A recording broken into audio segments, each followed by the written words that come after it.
a boozy pecan pie. How good does that sound? So I'm starting with the sticky pecan pie filling, and it's a cup of sugar, 3 tablespoons of packed brown sugar, a healthy pinch of salt, and then I'm gonna take the cup measure and add dark brown corn syrup. You know, I typically use white corn syrup, or light corn syrup it's called, just because I tend to usually have that in my pantry. But there's something about this kind of boozy version of my regular pecan pie. That's about as full as that cup can possibly get. Ready? This is what you call a viscous substance. It's so silky and yummy. Okay, so then I'm gonna add 3 eggs that I already cracked just to make it easy. And a little splash of vanilla, about a teaspoon or so.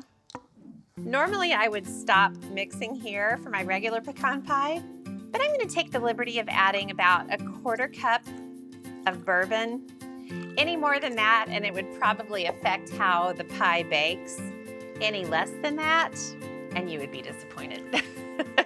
Because if someone tells me I'm going to take a bite of a boozy pecan pie, I most certainly want to taste that booze. So what's cool is I made a homemade crust, and I put a little splash of bourbon in the crust itself. I substituted 1 of the tablespoons of cold water in the recipe for my pie crust. So there's going to be booze everywhere you turn with this pie.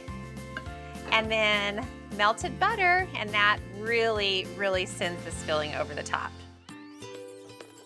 So I added the pecans to the crust. You can see this, Alex. And this is how I like to make pecan pie. I like to chop the pecans. There are some people who believe, I'm not going to name names, that pecan pie should have a topping of pecan halves. Oh, I think that's an enormous mistake.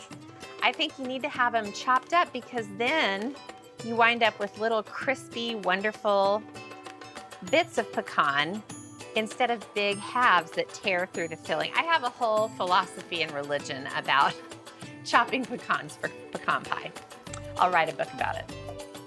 So I'm gonna lightly cover the pie with foil, just to protect the surface so it doesn't get burned while the filling sets. Okay, you ready to get this in the oven? Yep. Now, if you're using a smaller pan, you might want to put it on a sheet pan just to catch the drips. But I'm going to put this into a 350-degree oven. And then in about 50 minutes, I'll take the foil off and let it bake for another probably 20-30 minutes until it's set. But look what I found. I already made one in another pan, and it has totally baked and totally cooled. Okay, so beautiful crispy crust on top. So what really makes this pie extra sensational is that I'm gonna make a boozy whipped cream to go over the top. Emphasis on over the top.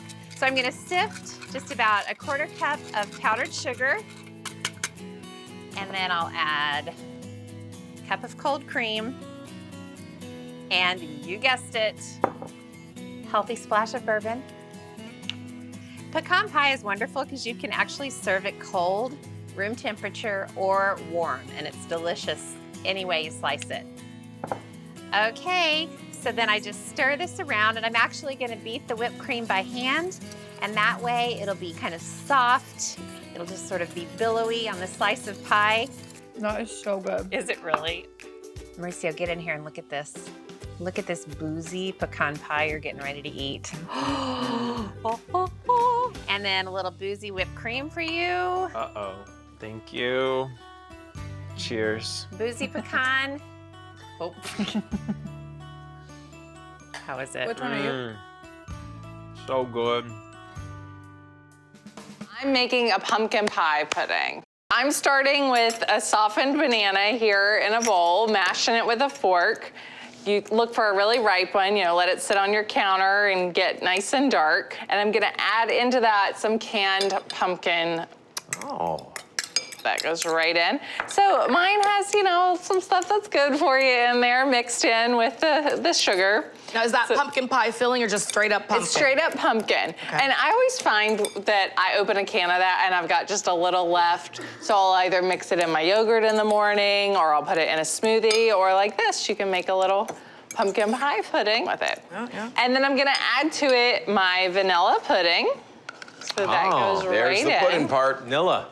Yeah, a little vanilla pudding, and that's gonna give us our nice sweetness and richness. Mix it, mix it, mix it, and I've got pumpkin pie spice. Okay, your best friend. I love the pumpkin pie spice, so put some of that in, and just really, really mix it. There we go, it's looking good. And now I'm gonna put it into my little cup here. Oh. Wow, salad. Salivating over here. Some sliced banana to it, and then I've got crushed graham crackers here. Okay. Give it a nice little curb appeal, little texture. Very good. Beautiful. There it is. Chocolate butterscotch pie. I'm gonna go ahead and get my pan heated up, and I'm gonna throw some butter down, 2 tablespoons. You know, when you get the butterscotch at the store, just look at the label. So many different colors and flavors and additives and preservatives are going on in there. Really, do you want that when you know if you make it at home, it's just a matter of getting in some heavy cream, some Caro, some brown sugar, and that's it. It's gonna be buttery and yummy and flavorful. So I'm just gonna go ahead and get some brown sugar in here with my butter. See, almost using the rest of my brown sugar here. Get some corn syrup in as well.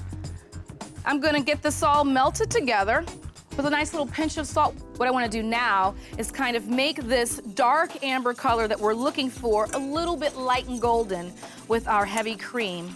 Make sure you just whisk it in. About 1/4 cup is all you need to get something going, and look at that. It's gonna be so good on our chocolate butterscotch pie.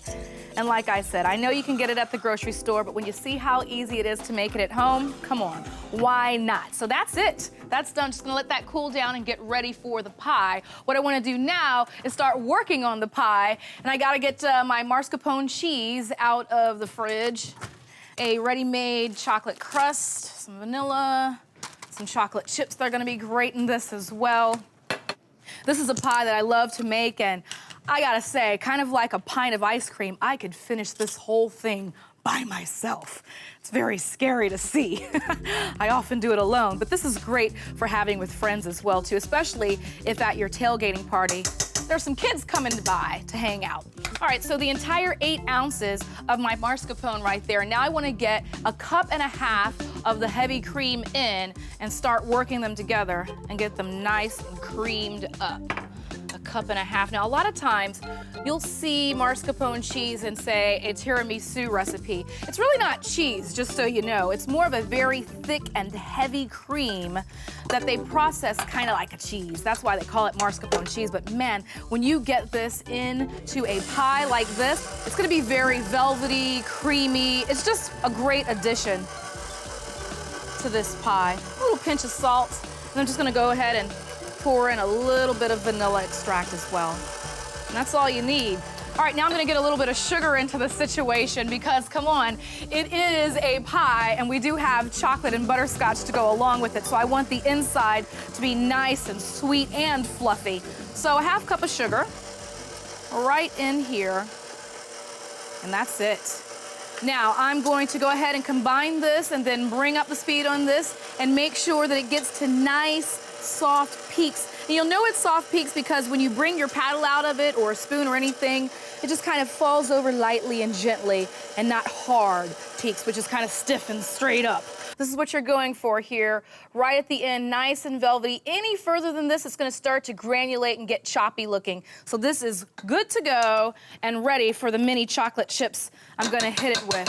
And I do mini chocolate chips because the big ones, this is a refrigerator pie. It's cold. When you bite into it, it's too big of a crunch to me, so I like to use the tiny one. Get this off and get my chips in the bowl. This is gonna be so good and creamy, and it's just perfect if you have kids hanging out too for the tailgating party. Makes everyone feel like a little kid inside. Just get the chocolate in there. Just give it a nice little fold, make sure it's all mixed in so every single slice is exactly the same and no one's fighting over the one with more pieces of chocolate. And then get it right in to the pre-made cookie crust. Now you can make this at home, of course, if you have some chocolate cookies, just crumble them up in a processor along with some butter that's melted, a little pinch of sugar, a little pinch of salt, and you are good to go. Look at that. Now, of course, I've got my butterscotch here on the side.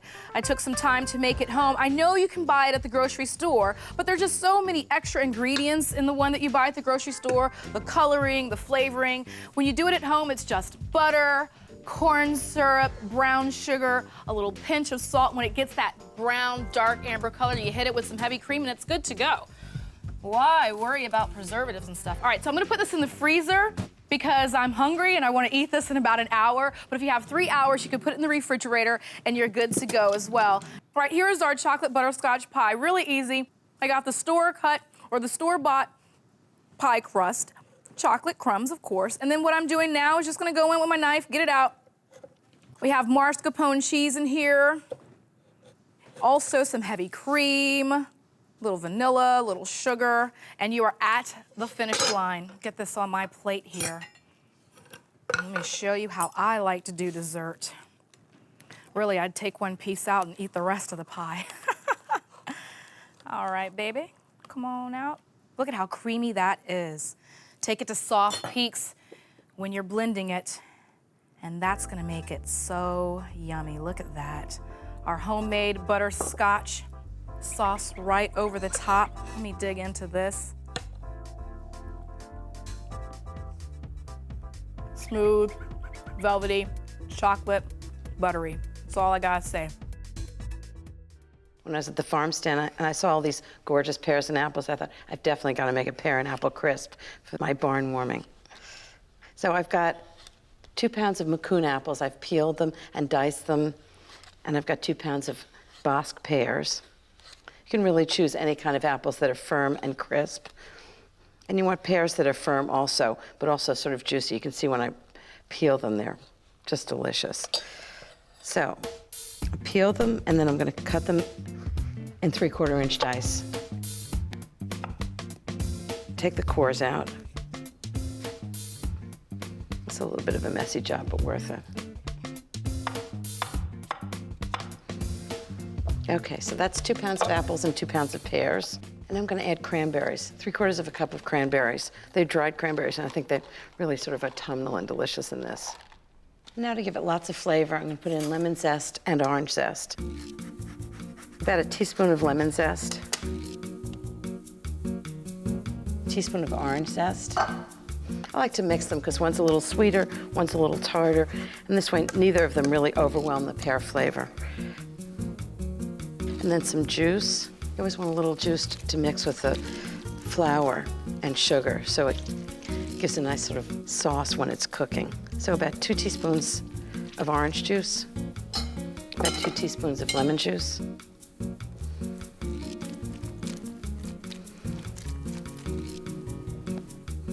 Okay.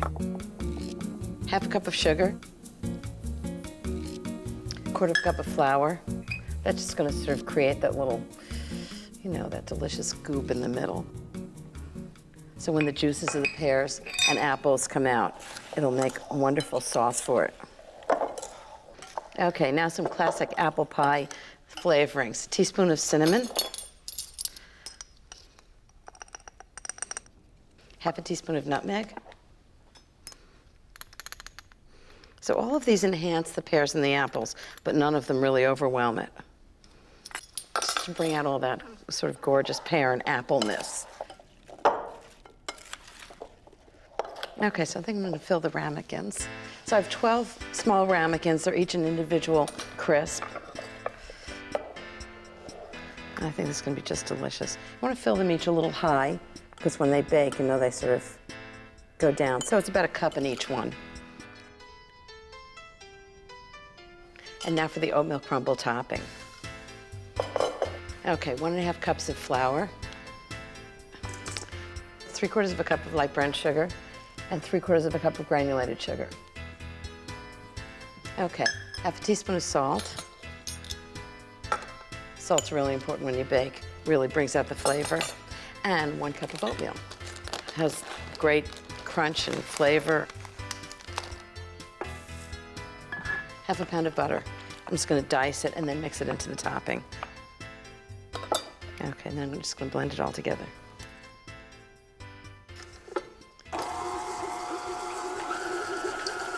So you wanna let this go until it's like in big crumbles, which is right now. It's great, you can smell the cinnamon and nutmeg. Wonderful. Okay, so I'm just gonna pile this on each of the ramekins. Just big crumbles on the top of each one. Now, how good does that look? So I'm gonna put these in the fridge, and then later before the party, I'm gonna bake them 350 degrees for about 45 to 50 minutes until the top is browned and the juice and the fruit is all bubbly. Will you take a crisp and I'll get you a spoon? You know, it's very good. For dessert, I'm making a batch of salted caramel cheesecake squares. Of course, I have to start with dessert. It's the best part. I'm starting by making the crust. It's just a regular graham cracker crust, really tasty. I put in 2 sleeves of graham crackers, and I will add some pecans to give it a nice nutty flavor. And the lid goes on, and I'll pulse it just to break them up. To moisten up the crumbs, I've got a little melted butter, and I'll pulse it while it goes in.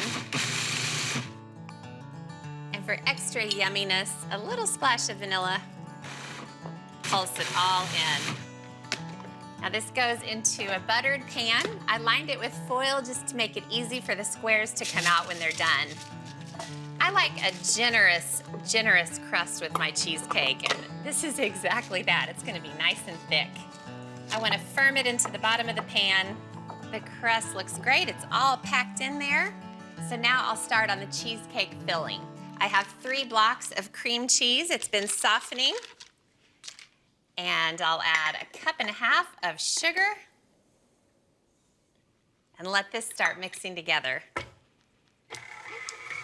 This is looking great. Now I have 4 eggs that I cracked into a pitcher, and I'll drop them in one at a time just to give each egg a chance to mix in. Okay, that's looking great.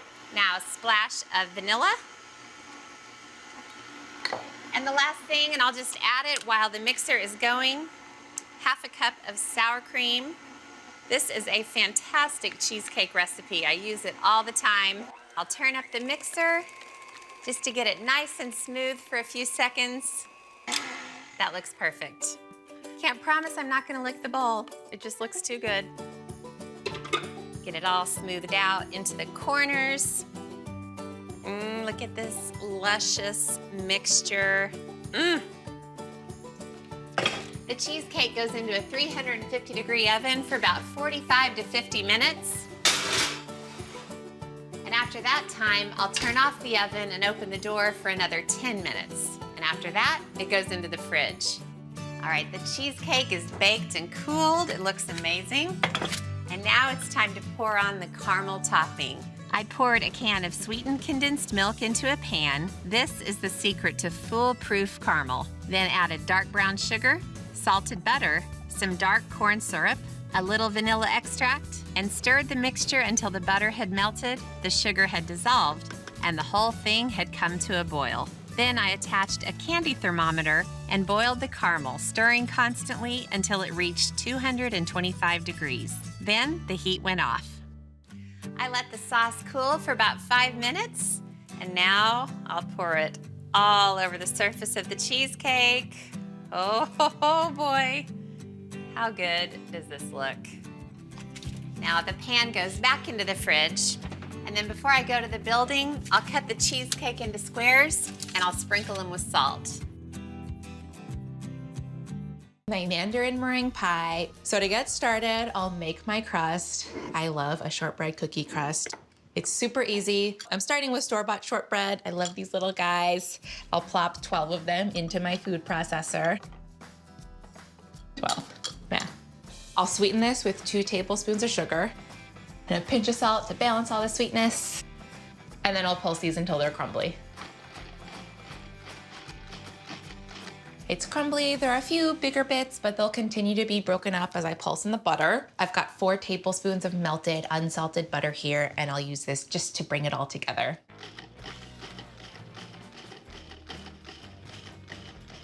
This looks tasty. I would eat this on its own. This is a 9-inch pie dish. I'll dump this into my pie plate and press it out evenly and firmly all over the bottoms and sides. My family was made for Thanksgiving. We are all obsessed with eating, and more so obsessed with eating large quantities of food. My dad is always talking about his bulk food requirement. They clean out my fridge. They eat all of the leftovers. Yeah, we go hard on Thanksgiving. Okay. I'll bake this up so that it gets crisp and crunchy at 350 degrees for 10 to 12 minutes until it's slightly browned. And while it bakes, I'll get going on my custard. I love the subtle tang that the citrus imparts in this custard. You can really use any orange here, but I love how sweet these little Mandarin guys are. And also, I'm Mandarin. I'm starting with 1 tablespoon of Mandarin orange zest into my saucepan. It's a lot of zest, but it'll be a lot of flavor. We have these mandarins around all the time because they're really juicy and easy to peel. Bernie lives on them. I'll also squeeze some juice in there. I'll combine this with half a cup of sugar and let it come to a boil while I whisk. Okay, this has come to a boil. That's all I need to do for cooking for this custard. I'll get it off of the heat and allow it to cool slightly while I whisk up my eggs. I've got 2 large eggs here, plus an extra egg yolk for added richness. And then whisk in a 1/4 cup of evaporated milk for creaminess, but not too much heaviness. This filling is actually relatively light and bright. It goes with the citrus vibe. A little vanilla complements the orange so nicely, and some salt to bring out all of these flavors. And now my syrup is cool enough, it won't cook the eggs. So I'll drizzle it in as I continue to whisk. Oh, that orange smells delightful. I'll get this good and smooth. I'll pour this into my crust. Fits perfectly. I love it when that happens. I'll bake this at 325 degrees for 25 to 30 minutes until the custard is set. The center bit should still be a little jiggly though. That's how I know that it's not overbaked. My pie is cooled and it's ready for its fluffy meringue hat. This was super straightforward to make. I just beat together egg whites, sugar, cream of tartar, and salt over a double boiler until it's light, foamy, and reaches 135 degrees. Then remove it from heat and beat on medium for 1 to 2 minutes, and then increase to medium-high until I get stiff, glossy peaks. And now the most satisfying part of making this pie is swooping on the meringue. For me, really, the meringue is about that fluffy, sweet texture. Sort of takes the place of a whipped cream or ice cream that you would otherwise have with pie. Grab a spoon and get some big swoops, because then when I toast these edges, it'll look like that classic meringue pie. Okay, now to bring out my inner pyro, I have a torch to toast the edges. I'll start far away. You can always get closer with the fire and gradually see it toasting before your very eyes. This is so satisfying.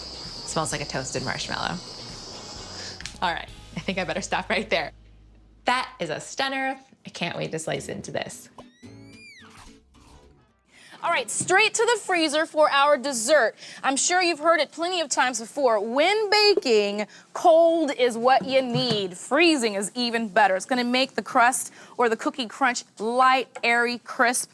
It's great. So, in the freezer, I had all of my ingredients for the crust of our tarts, which is our flour, sugar, salt, and then I've got my really cold butter. Get my blade down, and then my lid.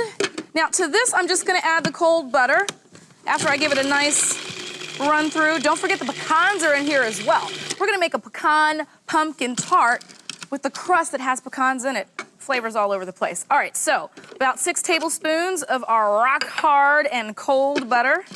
Put that right in. Blitz it. And this is gonna be our dough, basically, that we're gonna press into our little mini tarts. All right, Now to that, just about 2 tablespoons of water, but watch it for texture. What's most important, it's not too wet. Okay. I've overdone it before, and then I just start adding in all the other ingredients. Okay, that is perfect. I'll show you what it looks like. This is what you are going for here. This right here. So, put that on a nice floured surface, and I'm going to make this into one big ball. Put the flour on the hands. And I'm gonna turn this big ball into 24 smaller balls and get them into our mini tarts ready for the fridge. Oh yeah, it's gotta cool down again.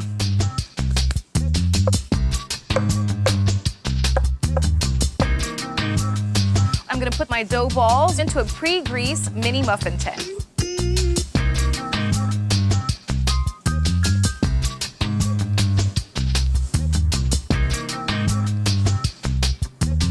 All right, flour everywhere, but these are ready to go into the refrigerator to cool down again. I put all that body heat on them. And like I said, cool is where it's at when you're baking.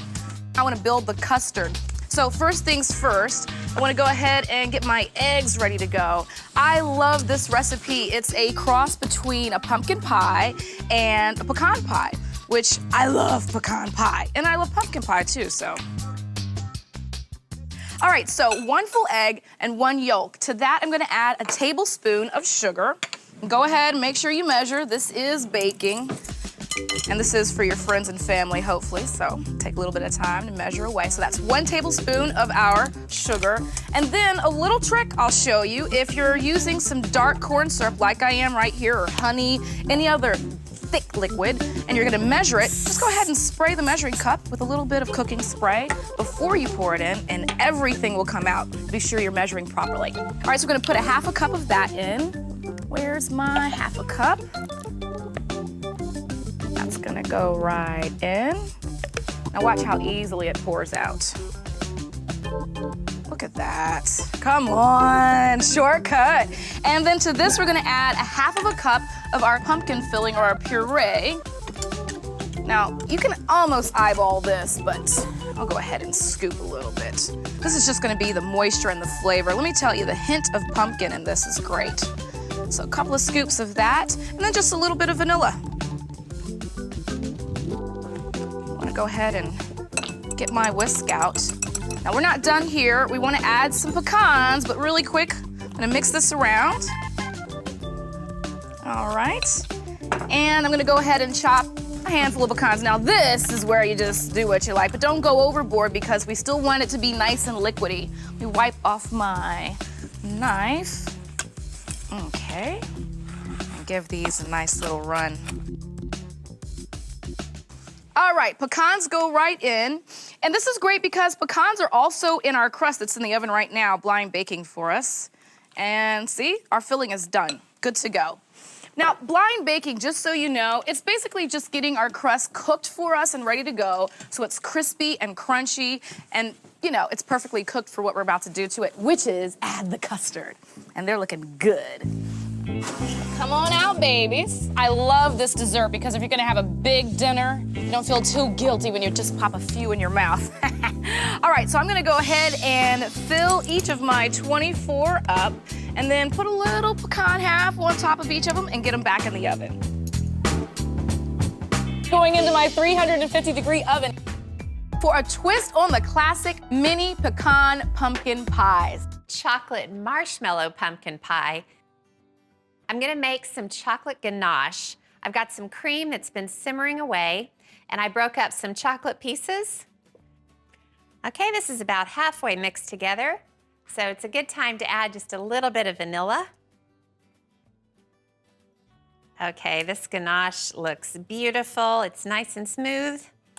So I'm gonna pour this all over the top of this pumpkin pie. It just instantly transforms it. I love the combination of pumpkin and chocolate too. I don't do that very often. Okay, I got all the pumpkin covered.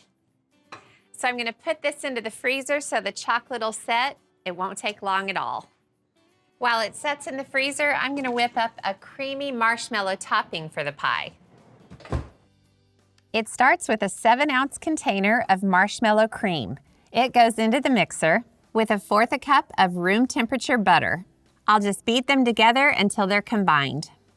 Next, I'll add 2 cups of heavy cream to another mixer bowl and get it going with the whisk attachment. When it's frothy, I'll gradually add a cup of powdered sugar, whisk it until it forms stiff peaks. Then I'll get the marshmallow mixture into the cream and beat it until it's all incorporated, smooth, and creamy. Okay, the ganache is all set. I'm gonna put the pie right into a ceramic pie dish. I'm gonna get this glorious, creamy marshmallow topping right on the pie. Now, I thought about sprinkling nuts or chocolate candies over the top, but then I remembered these fall lollipops, all different colors, and I thought, how pretty will these be?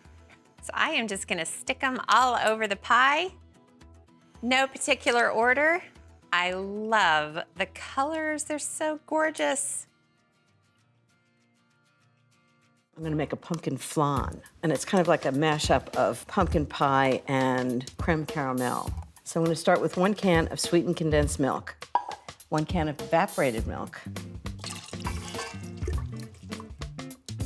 1 can of pumpkin. Just make sure it's pumpkin puree, not pumpkin pie filling. They're completely different things, but they come in cans that look very similar. 1/2 cup of mascarpone. It's gonna make it nice and thick and rich. Just gonna whisk all these together.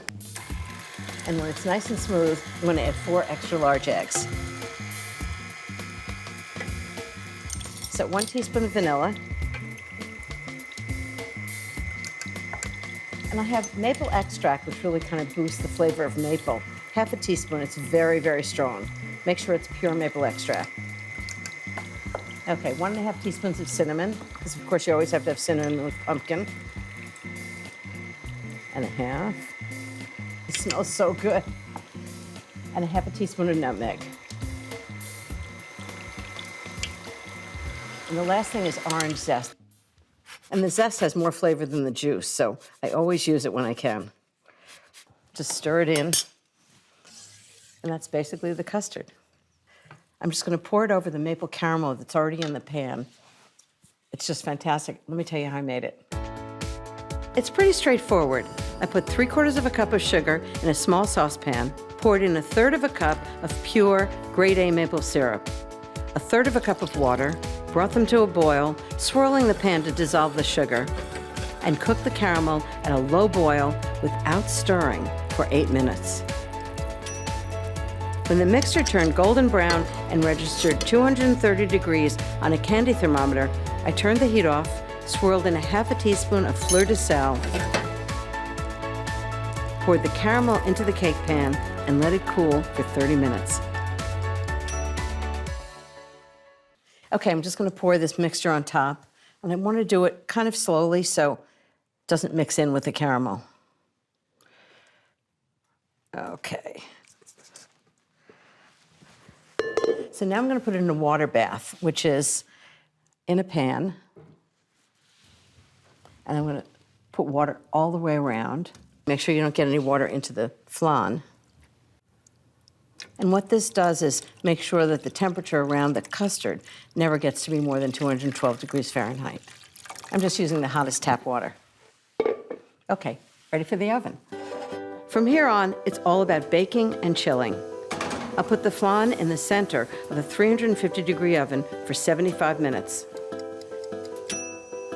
By then it should be firm, but still slightly jiggly in the middle. And when I put a knife in the center, it should come out clean. Remove the flan from the water bath and put it on a cooling rack.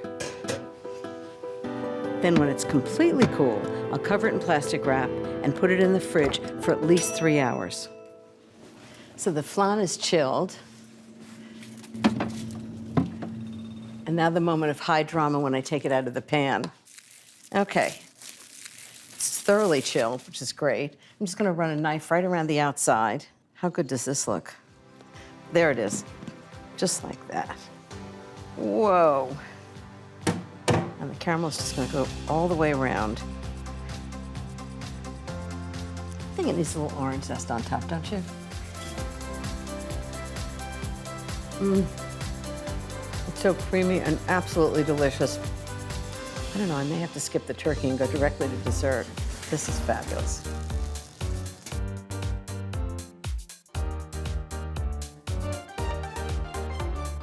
Oh, brownie pecan pie. Okay, I'll take it. You ready for this? Starting with the brownie batter. Sonny, we got some pecans. Yep. Rough chop those for me, please. Here I got some melted butter. We're gonna add this to a bowl. We're gonna make this batter, right? Little unsweetened chocolate. Okay. Swirly, swirly. We're gonna get this all melted. That's nice warm butter. A little vanilla. Some salt. My rough chop method. Look at you, you're not even using the knife. Just twist. That's very smart. Just a little twist. That's a mental note to add that to the recipe. It's changing my recipe before my eyes, I guess. Try to be like GZ. All right, we just put some vanilla in there, of course, some sugar. Whisk in a couple eggs, some flour. Quick note about those pecans, do not store them in the pantry. No. Fridge or freezer. They are full of oil and they will go rancid fast. Right? And they ain't cheap. No. And they don't usually come in tiny packages either, No. so Yeah. freeze them on a sheet pan too, and then put them in a bag so you can take out what you need. We are putting the flour in there. Look at that, beautiful brownie batter. And now the chunks Chef. of semi-sweet. Just fold that in. And the best part about a brownie, I think, is when it does come out of the oven, it does set up, it does bake, you get the crunch from those whole chocolate chips in there. Beautiful. Sonny, I have a pre-made pie crust in the fridge, ready to go. I ain't hating on pre-made. There's like it's pretty. 4 or 5 options at a lot of grocery stores. Yeah. Some fluted, some flat, whatever. I This like is the nice. fluted one because it does look a little more homemade, if Like you you will. did something. If you ever get one that's like a little bit cracked, like Yep. sometimes the ridge is cracked, just a little bit of water or heavy cream and pinch it back together. Oh, that's I've done that fantastic. before. Okay, great. So pecans, do me a you want favor, that? throw them in that butter, get them started in there, okay? All right. While I put this brownie batter in that pie crust. And we're gonna bake this in the oven, 350 for about 40, 45 minutes. Like you would a cake, you gotta test this with a toothpick or a skewer, okay? I got one ready to go right here. And you wanna make sure that pie crust is cold when you put it in the oven. Makes it nice, light, and flaky. Look at all that chocolate melted in there. And how do you know it's a great brownie? Look at that, shiny. Oh, yeah. Top. Beautiful. Now we have a brownie pie here. Oh, Jeffrey, this is right up your alley, huh? So easy to do. So We're easy. not done. We got some dark brown sugar, some cinnamon, some nutmeg, some salt. All right, that's going in there, as well as some vanilla. Okay. Another little pat of butter. Some water, just to kind of loosen it up just a little bit. And then some corn syrup. Oh. You gotta have that, I think, in like a pecan pie topping, right? It gives it that, I don't know, that glossiness, right? Kind of need that. So this is all gonna kind of come together. We're not really gonna cook this or reduce it much. We just want it pourable still, but warm when we put it over the pie. The pecans on the brownie pie. You let it harden up? Like now? Here we go. Jeffrey's the best in pie cutting. It's brownie. Oh, stop it right now. Stop. Oh, no! Stop it right now. I'm making a cranberry custard pie, and it has this really, really flaky, buttery crust. So I'm gonna start on the crust first, okay? I'm using 1.5 cups of self-rising flour. In the South, we use a lot of self-rising flour, mainly for biscuits, so it's actually gonna taste like a buttery biscuit. I'm adding in a stick of cold, unsalted butter. I've cut them into cubes so they can break up really easily inside the dough. Add a little pinch of salt in there, 2 tablespoons of granulated sugar. Give it a pulse. So I'm gonna pulse this together, and that looks like that is broken up. Gonna open up my top here and add in a tablespoon of cold water. And I'm gonna slowly pour this in until my dough forms a ball. Now the water amount will change, it just depends on how damp your kitchen is. It's getting there. Yep, there's the ball. Add a little bench flour to my cutting board. I'm pressing down to make a nice little disc because later I'm gonna roll this out and form that pie crust. So I have some plastic wrap here. I'm gonna set this in my fridge and it's gonna chill for about 30 minutes.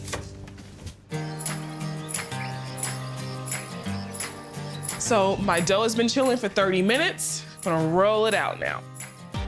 Put a little bit more bench flour on my surface here. Put some more flour on top. And it's important to put flour on both sides. It'll stick if you don't, okay? I have a 9-inch pie dish. What I wanna do is roll it until it's about 12 inches or a little larger than my pie dish. All right, this looks great to me. Put it inside my pie dish. Taking this little excess dough here and just folding it under.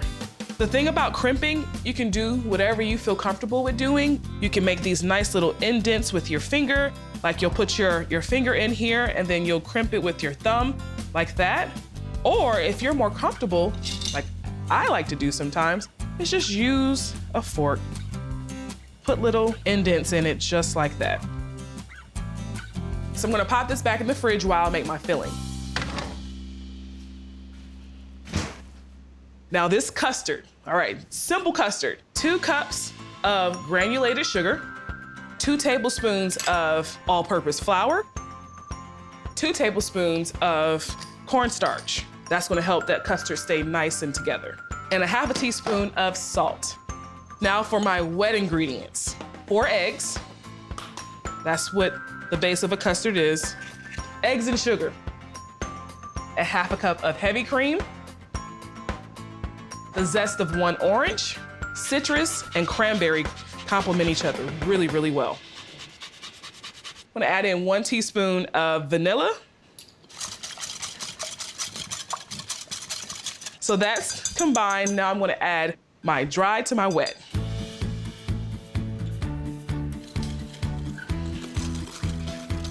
All right, that is done. Let me grab my pie crust.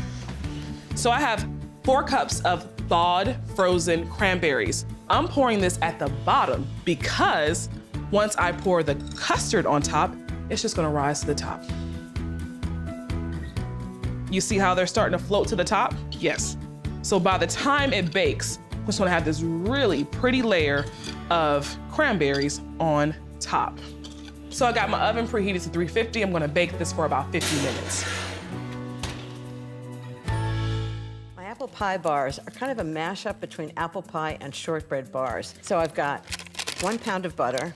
Okay, the next thing is 3/4 cup of sugar. 1/2 cup of brown sugar. I use light brown sugar. 2 teaspoons of vanilla. Now the really important thing here is that the butter is at room temperature. So when you mix it, it gets nice and light and fluffy, and then you can add the other ingredients. You want to start it slow, and then gradually increase it. And what I've done is sift together 4 cups of flour, it's all-purpose flour, and 1½ teaspoons of kosher salt. I sifted them to make sure that they got really well combined. And now I'm just gonna add them slowly to the mixture.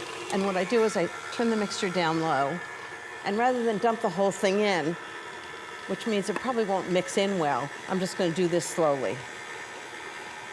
Okay. Perfect. So this is really what you want it to look like. You want it to be soft and light and fluffy, but it will also hold together. And so if it doesn't do that, just add a teaspoon of water. First, I grease the bottom so it'll stick. And I want to be able to lift this whole thing out when I'm done. So I put parchment paper in, but I don't want it to fall into the pan. So I just take little metal clips, make sure there's no plastic on it, and just clip this piece of parchment paper right to the pan. Voila. So now I've got the shortbread dough, and I'm gonna put 2/3 of it in the bottom of the pan. And then with floured hands, which is the best way to spread this out, I'm just gonna spread it out into the pan. So I just want an even layer. This is my little trick. I take a metal baking cup and I flour the bottom. And so with a cup, you can kind of press it into the corner.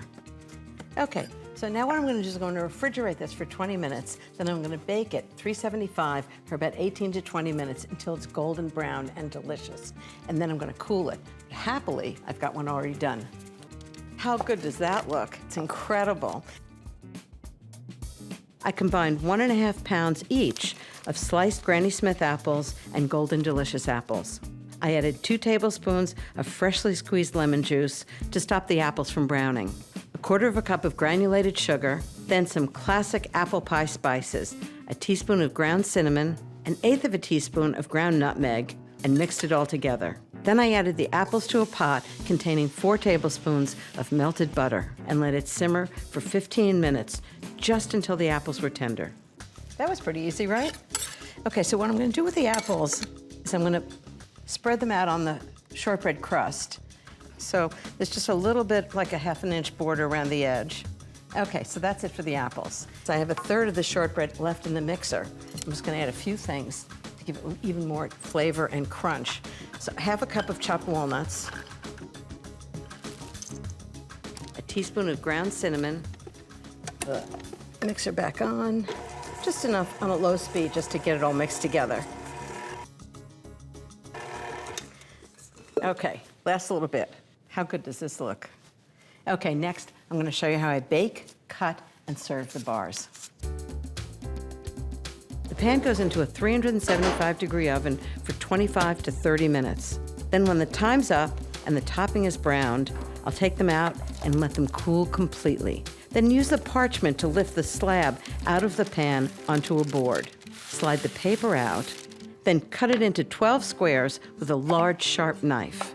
I just serve the bars right on the cutting board. I love the way it looks.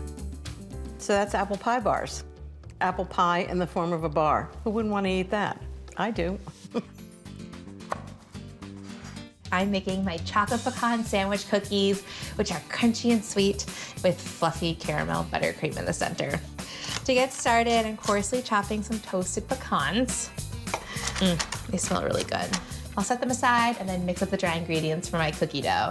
3/4 cup of all-purpose flour, 1/2 cup of unsweetened cocoa powder. This is such a nice, simple chocolate cookie dough. And 3/4 teaspoon of kosher salt. I'll give this a quick whisk. This is all mixed up. I'll grab my butter. I've got 1 stick of softened, unsalted butter, 1/4 cup of sugar, and then 1/2 teaspoon of vanilla will complement all these flavors really nicely. And that's it for my ingredients for these cookies. Well, and sprinkles, but we'll get there. And I'll mix this up until it's fluffy. Okay, I'll reduce this to low now and add my dry ingredients. I'll do this gradually so that they don't fly everywhere. Okay, my dough has come together. I'll toss in the pecans. I love the texture that these are gonna add. And lastly, I'm gonna dump in some sprinkles because they're gonna look like the cutest pops of color when I slice up the dough. I'll scrape the dough onto my parchment paper. So I'll form this into a log that's 6 inches long. It'll be a nice thick log so that these can be big cookies. Now to get it nice and round, I'm gonna fold the parchment paper over and use my bench scraper to press the parchment paper into a cookie sausage. There you go, nice and even. I'll roll this on up and then pinch the edges like a big piece of candy. I'll just refrigerate this until it's firm, about 2 hours. My dough is nice and cold, but before I slice it, I'm gonna give it a sweet, sugary shell. I'll sprinkle my sugar on the pan and then roll the cookie dough all over to give it a little extra glitz and glam. And I'm done with this. Now I'll slice up my cookies. Oh, look at that pretty cross section. You can see all the nuts and just the right amount of sprinkles poking through to add a pop of color. And after each slice, I like to give it a quarter turn so that it doesn't get too flat on one side. I'll get these onto my cookie sheet spaced evenly apart and then bake at 325 degrees for about 16 minutes until they're no longer shiny and slightly puffed. My chocolate pecan cookies are all baked up. They smell nutty and delicious. I'll let them continue to cool while I make my caramel buttercream. This filling takes these cookies from great to over-the-top fantastic. It's light, it's fluffy, and it just explodes with complexity because of the caramel. And I'm just using store-bought caramel sauce. I'll pour in a 1/4 cup and plop in a stick of softened butter. And I'll mix this up until it's combined and creamy.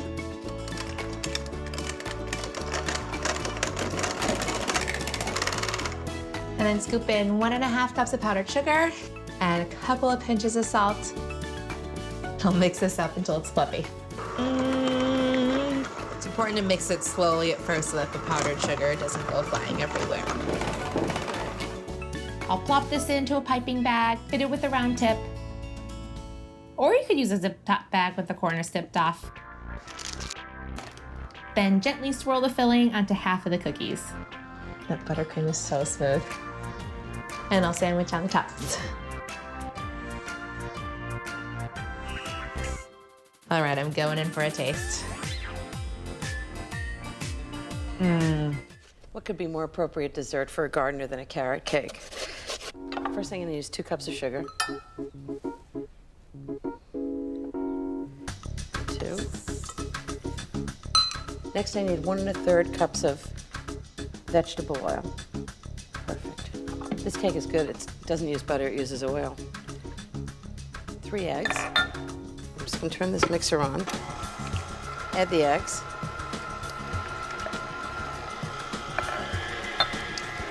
Teaspoon of vanilla.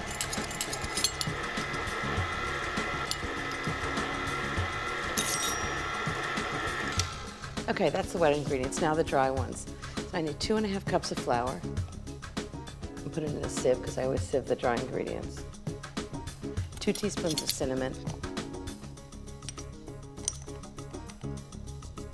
2 teaspoons of baking soda.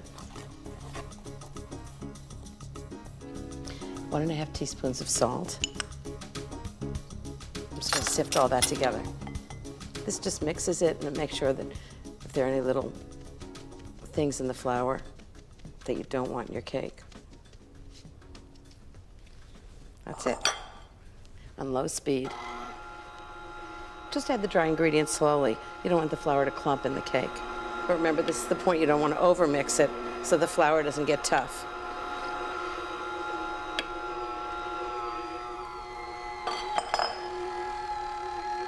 Perfect. Okay. Cup of chopped walnuts. 1 cup of raisins. It's a really chunky, hearty cake. Love it. It's one of my favorites. Okay, that goes in. And then to make sure the raisins and walnuts don't sink to the bottom of the pan, I'm going to put in a tablespoon of flour and just toss them around. Just fold them in by hand. You don't want to overmix the dough, so. And now I'm going to add the carrots and pineapple. So it's 1 pound of carrots, grated. It's actually a great way to get carrots into your kids. 1/2 cup of chopped pineapple. It's like old-fashioned carrot salad, pineapple and carrots. And just fold those in. It's a really thick batter. It takes a little work to fold it in. I'm going to put 1/2 in each pan. It's going to be a 2-layer cake. Into the oven, 350 degrees for about an hour. I'm going to make a classic cream cheese frosting. So I need 3/4 pound of cream cheese, 1/2 pound of butter. I'm just going to combine them, don't whip them. And 1 teaspoon of vanilla. And 1 pound of confectioner's sugar. If you're worried about lumps in the confectioner's sugar, just sieve it before you put it in. Nobody needs lumpy icing. Okay.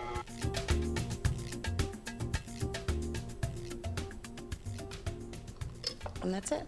I'd say Joe and I have a really great treat. He's been working hard in the garden, and I've been working hard in the kitchen. We deserve it.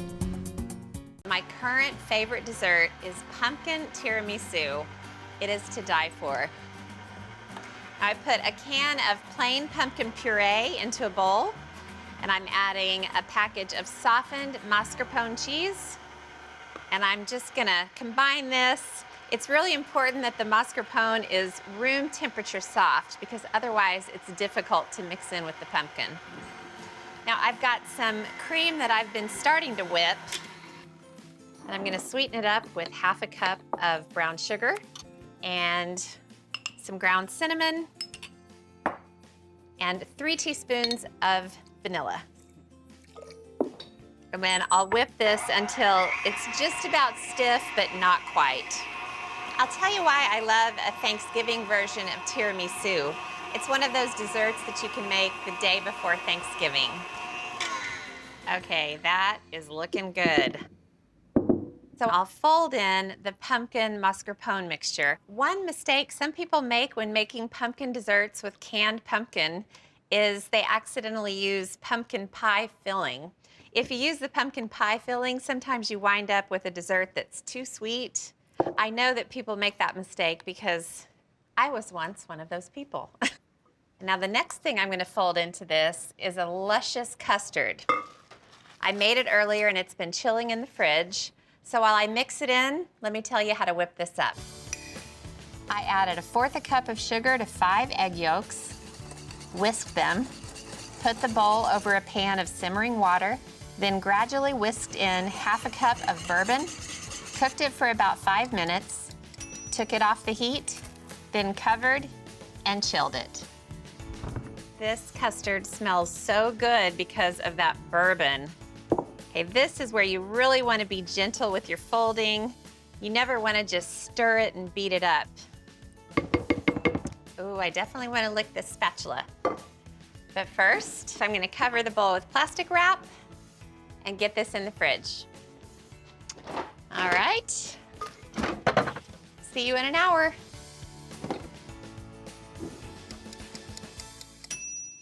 I have all the elements ready, so I'm going to assemble the tiramisu.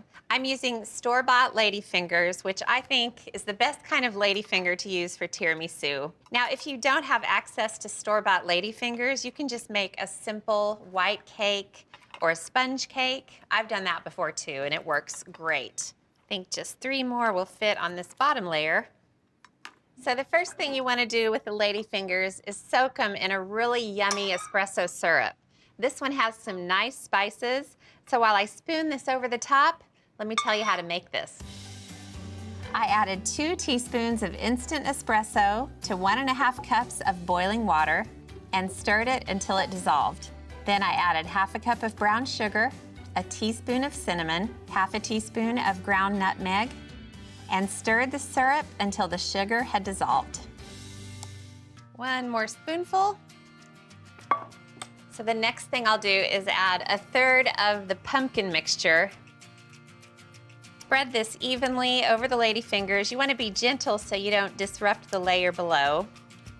So for the next layer, I'm going to grate on some semi-sweet chocolate. You can do dark chocolate, bittersweet, whatever you happen to have in your pantry.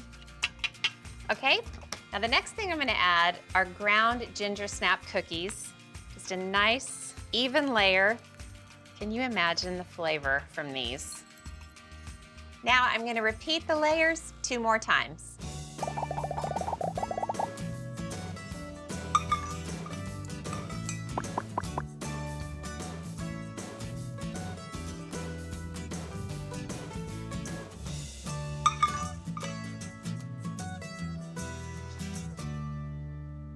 There it is, Carson. Pumpkin tiramisu. Definitely my favorite Thanksgiving dessert. Brown butter pecan pie.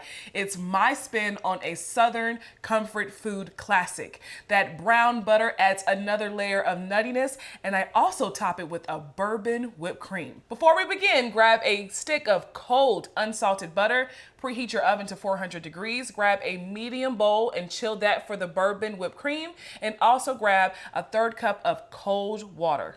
Okay, let's get started on our pie dough. Grab 1 1/4 cup of all-purpose flour.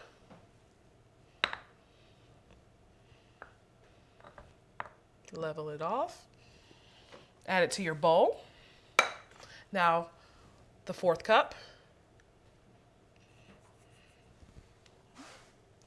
We're going to add 1 tablespoon of sugar, granulated sugar.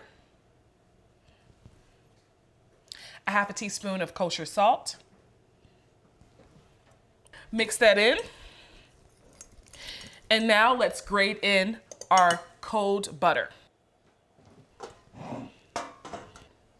We're going to grate in 1 stick of butter. And the reason we're grating in the butter because it distributes evenly when you grate it in. Yeah, and it's okay when of course your hand is a little warm, so it'll start to melt a little bit. Don't worry about that, as long as most of your butter is grated. Okay. Give that a mix with your fork, breaking up that butter. Okay.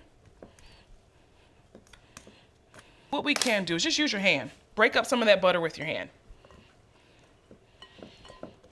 And we still have to add our water. And you want to use your fingers to crumble this up into pea sizes. This is a traditional pie dough. You can use this for any pie. Key lime, lemon, chess pie. That looks like pea sizes. Let's eyeball our water. The recipe calls for 1/3 cup, but I have more just in case we'll need it. Just watch, I pour it in slowly at a time and then mix it in. What you're looking for is the dough to form a ball. Just keep mixing it around. This is the cold water we're adding. All right, now it's starting to form a ball. Okay, and I'm gonna have to use about a tablespoon more. That's why you have to watch it. It depends on your kitchen, depends on how warm your hands are. Just adjust accordingly. You know that you've added enough water when your dough forms a ball. All right, let's clean our hands. Let's grab some bench flour. Flour your surface. Smooth it out. I like to take some of that flour in my hand, roll it around. You don't want to overwork your pie dough. Take a rolling pin, dust it with a little bit more flour. You want to roll this out to about 12 inches in diameter. You want it to be just a little bigger than your pie dish. Okay. All right, what I like to do is just, see, it's a little bigger, okay? All right, we're gonna take our pie dough and transfer it into our pie dish. Okay. What you want to do is fold over your pie crust up here. Just pull it up and fold it over. And it makes it much easier if you have some flour on your hands. Folding it over. Pull it up, fold it over. Pull it up, fold it back. This is a homemade pie crust, guys. It's not going to be perfect. And that's the beauty of it.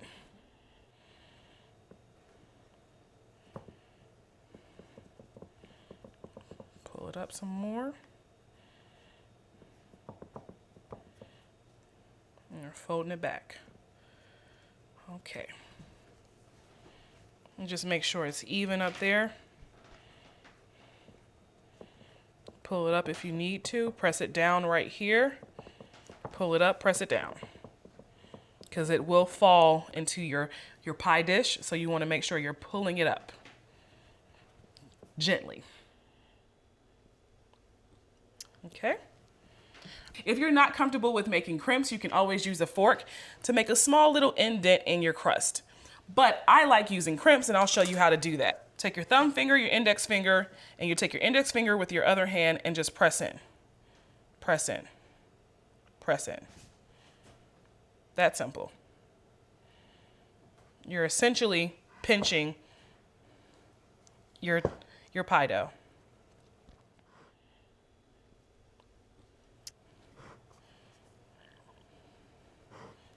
You want to make sure your hands are not sticky when you do this, because your fingers will stick to the dough.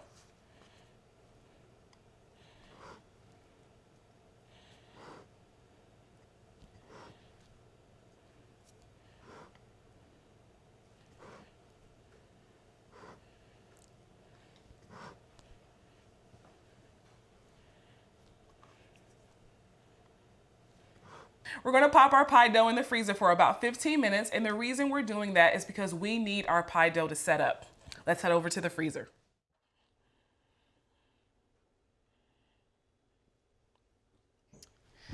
All right, so it's been 15 minutes. Let's poke some holes at the bottom of our pie crust, and the reason we're doing that is because you need some air in this pie crust. Otherwise, it'll bubble up. Just tiny holes with a toothpick. If you don't have a toothpick, you can use a fork. All right, grab a parchment paper. Push it down. If you don't have pie weights, you can always use dried beans.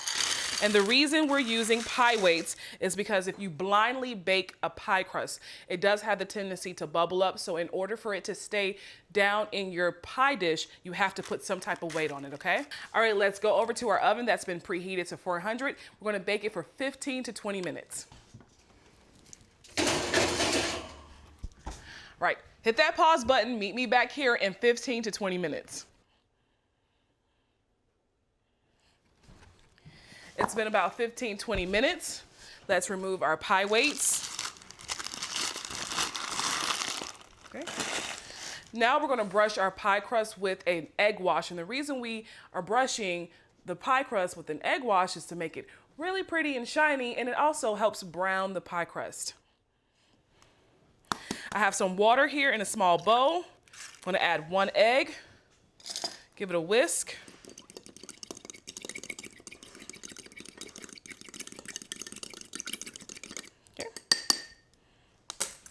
Using a brush, I'm gonna brush the edges. Glossy pie crust. I am a pie girl. You know, the funny thing about it is that I don't like fruit in my pies. I am more about the crust. I am invested in the crust. A warm crust with some ice cream, shut your mouth. What I like to do is, like, it doesn't matter if some of your egg wash gets at the bottom of your pie crust. Just, I mean, it wouldn't hurt. Just use your brush and brush it around. Just make sure you get those edges, okay? What I like to also do at this point is get a paper towel and just clean it up a little bit. So once that egg wash cooks, it kind of gets brown on your pie dish, just clean it up. All right, we're gonna pop this back in the oven for an additional 10 minutes. Hit pause and meet me back here.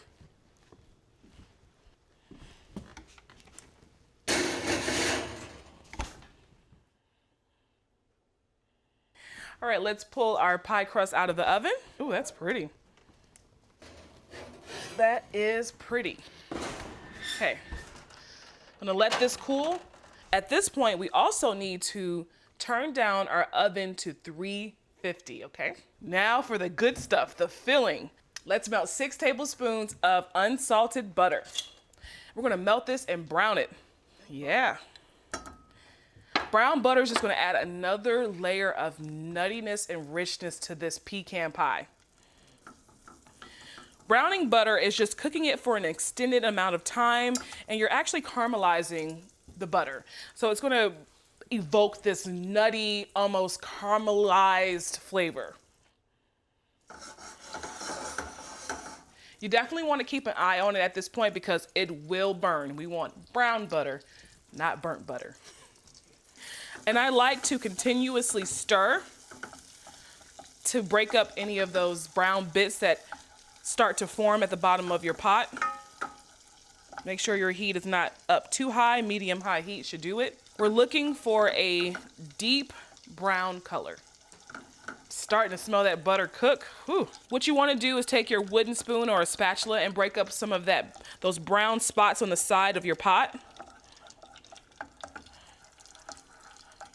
Scraping the bottom. Okay. That looks good to me. It should be a light brown color. We're gonna turn your heat down just a little bit. All right, we're gonna let our brown butter cool. Move it to your back burner. While that's cooling, let's get started on the rest of our filling. We're gonna add 1 cup of light brown sugar to a bowl. We're gonna add 1 tablespoon of bourbon. If you don't like alcohol, you can skip this step. That bourbon is gonna cut through that sugar and molasses and corn syrup very nicely.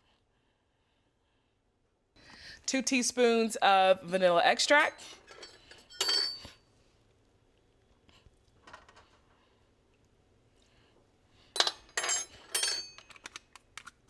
A 1/2 cup of corn syrup.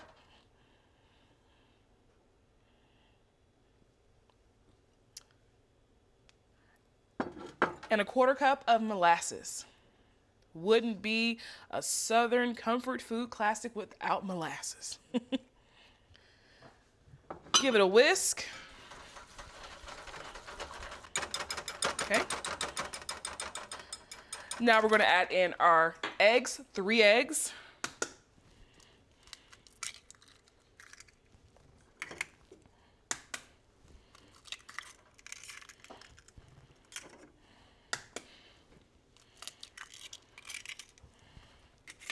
Give it a whisk.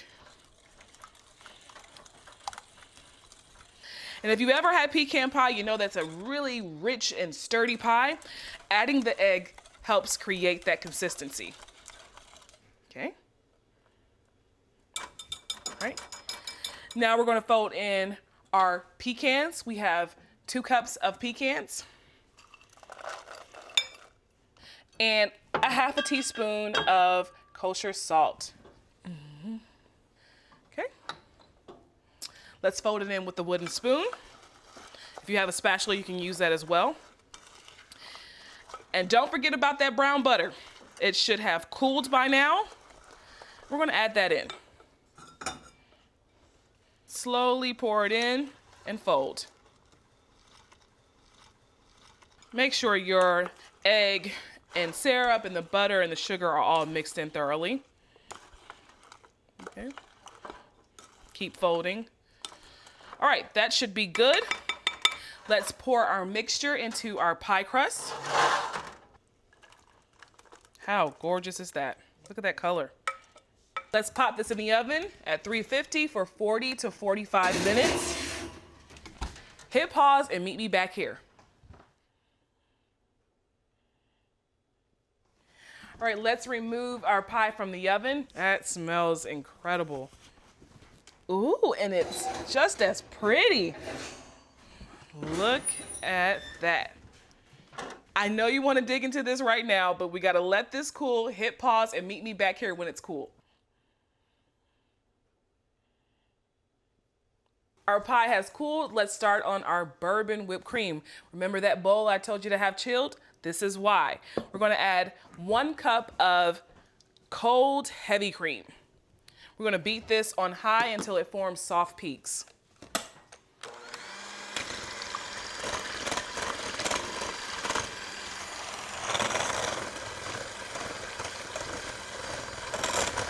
And if your kitchen is a little warm, you can also chill your beaters in the freezer with your bowl.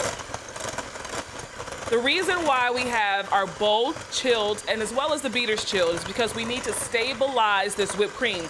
We're not adding any stabilizers like a gelatin to it, so the only way that it'll form some type of structure is through being chilled.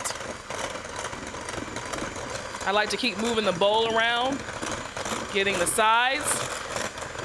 And you should see your whipped cream should start to double in size. Okay, let's see, soft peaks, okay? Now we're gonna turn our mixer on low and add in 2 tablespoons of confectioner sugar.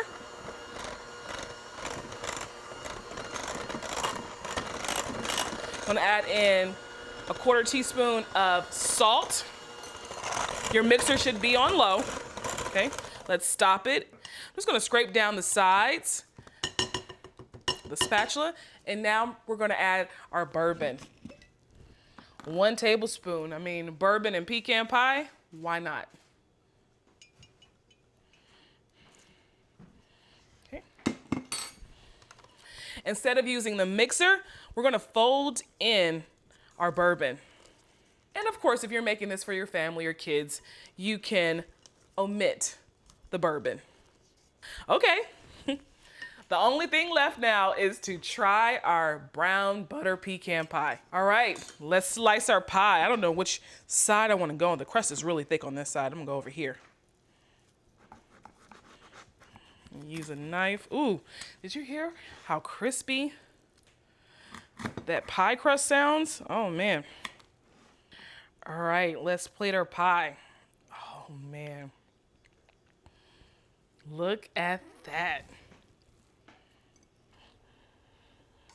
Okay, let's get some of that bourbon whipped cream and top it off. A little dollop on top should do the trick. Let's try it. Oh yeah.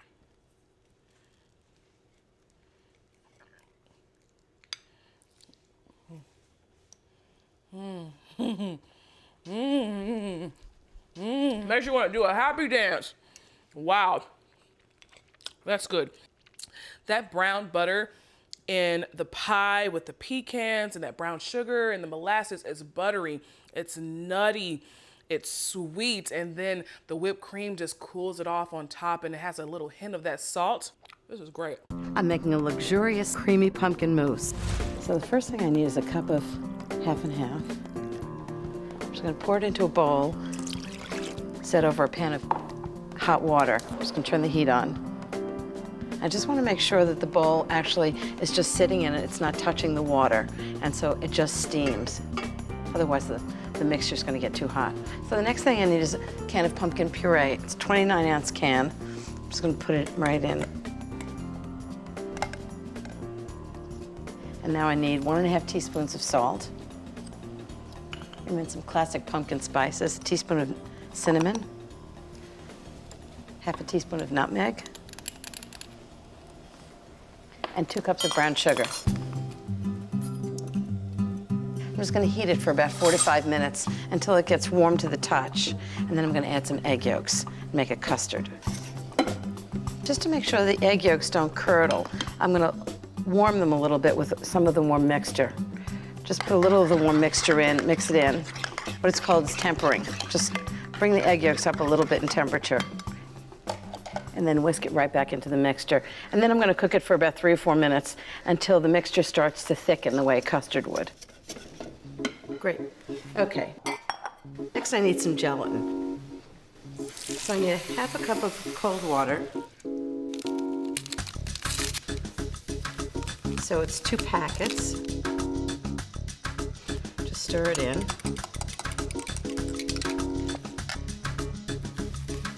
So 2 ripe bananas, make sure they're ripe. Just mash them on the board. It has such layered flavors. A little bit of molasses from the brown sugar, the banana. We're gonna put some orange zest in. One of the other good things about this is you can make it way in advance. Really 3 or 4 days is just fine. Okay, that's really well mashed. So I'm just gonna put this into the warm pumpkin mixture. Ooh, good and messy. 1 teaspoon of grated orange zest. Okay, so that's about a teaspoon right in. And it looks like the egg yolks have really thickened the pumpkin mixture. You can add the softened gelatin right into the pumpkin. Just whisk it in. Take it off the heat and let it cool. Then I'm gonna whip up 2 cups of heavy cream. I'm gonna put some of it in the mousse and some of it for the decoration. Half a cup of sugar. Splash of vanilla. Just gonna turn on and whip it. And then I'm gonna mix half of it back into the pumpkin mixture and the other half I'm gonna put into a piping bag. And I always like a nice big piping bag with a star tip like that. Okay. Cream's done. Just want it really firm, but not over whipped.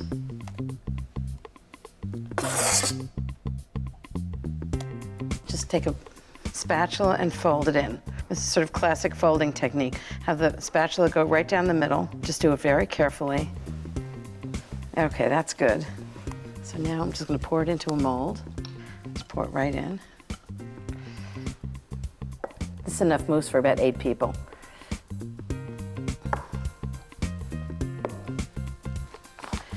Fill it with whipped cream. Really, all you wanna do is just press evenly on the bag and just keep rolling it around in a circle. Try it out on the board, test whatever you like. It looks difficult, and believe me, it's not. Okay, and you always want to have some pumpkin showing in the middle. And since there's orange in it, I think I'll do a little orange zest decoration. Just gives it a little other texture and it gives people a hint of what's inside. How's that? A perfect, easy pumpkin mousse. And they'll always remember what you serve for dessert. Who's ready for pumpkin mousse? So you got that oven occupied. The slow cooker is a fabulous way to make your desserts. I am going to make a slow cooker cobbler, and I'm using black cherries. I love using cherries in cobblers because they're so meaty and juicy. So I have some black cherries that I've thawed. I've reserved the juice from the cherries because I want to make a nice syrupy sauce with that. And that's a half a cup of granulated sugar, a quarter cup of cornstarch, a half a teaspoon of cinnamon, a quarter teaspoon of nutmeg. I'm gonna give it a whisk, then add 3/4 cup of the reserved cherry juice. I decided to make a cobbler because what's more southern than a cobbler?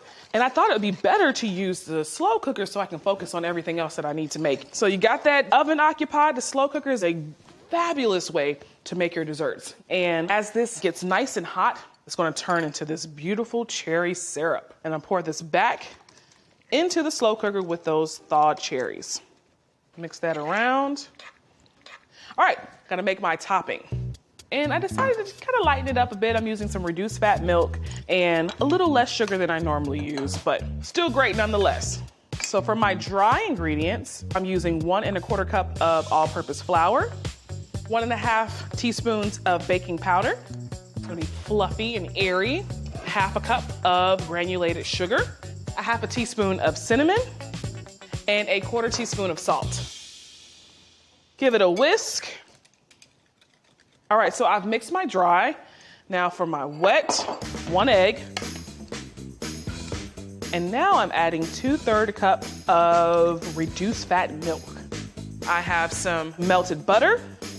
That's about 3 tablespoons of melted unsalted butter and a little vanilla extract. Give it a whisk. Break up that egg yolk. And now I'm going to add my wet to my dry to make my batter.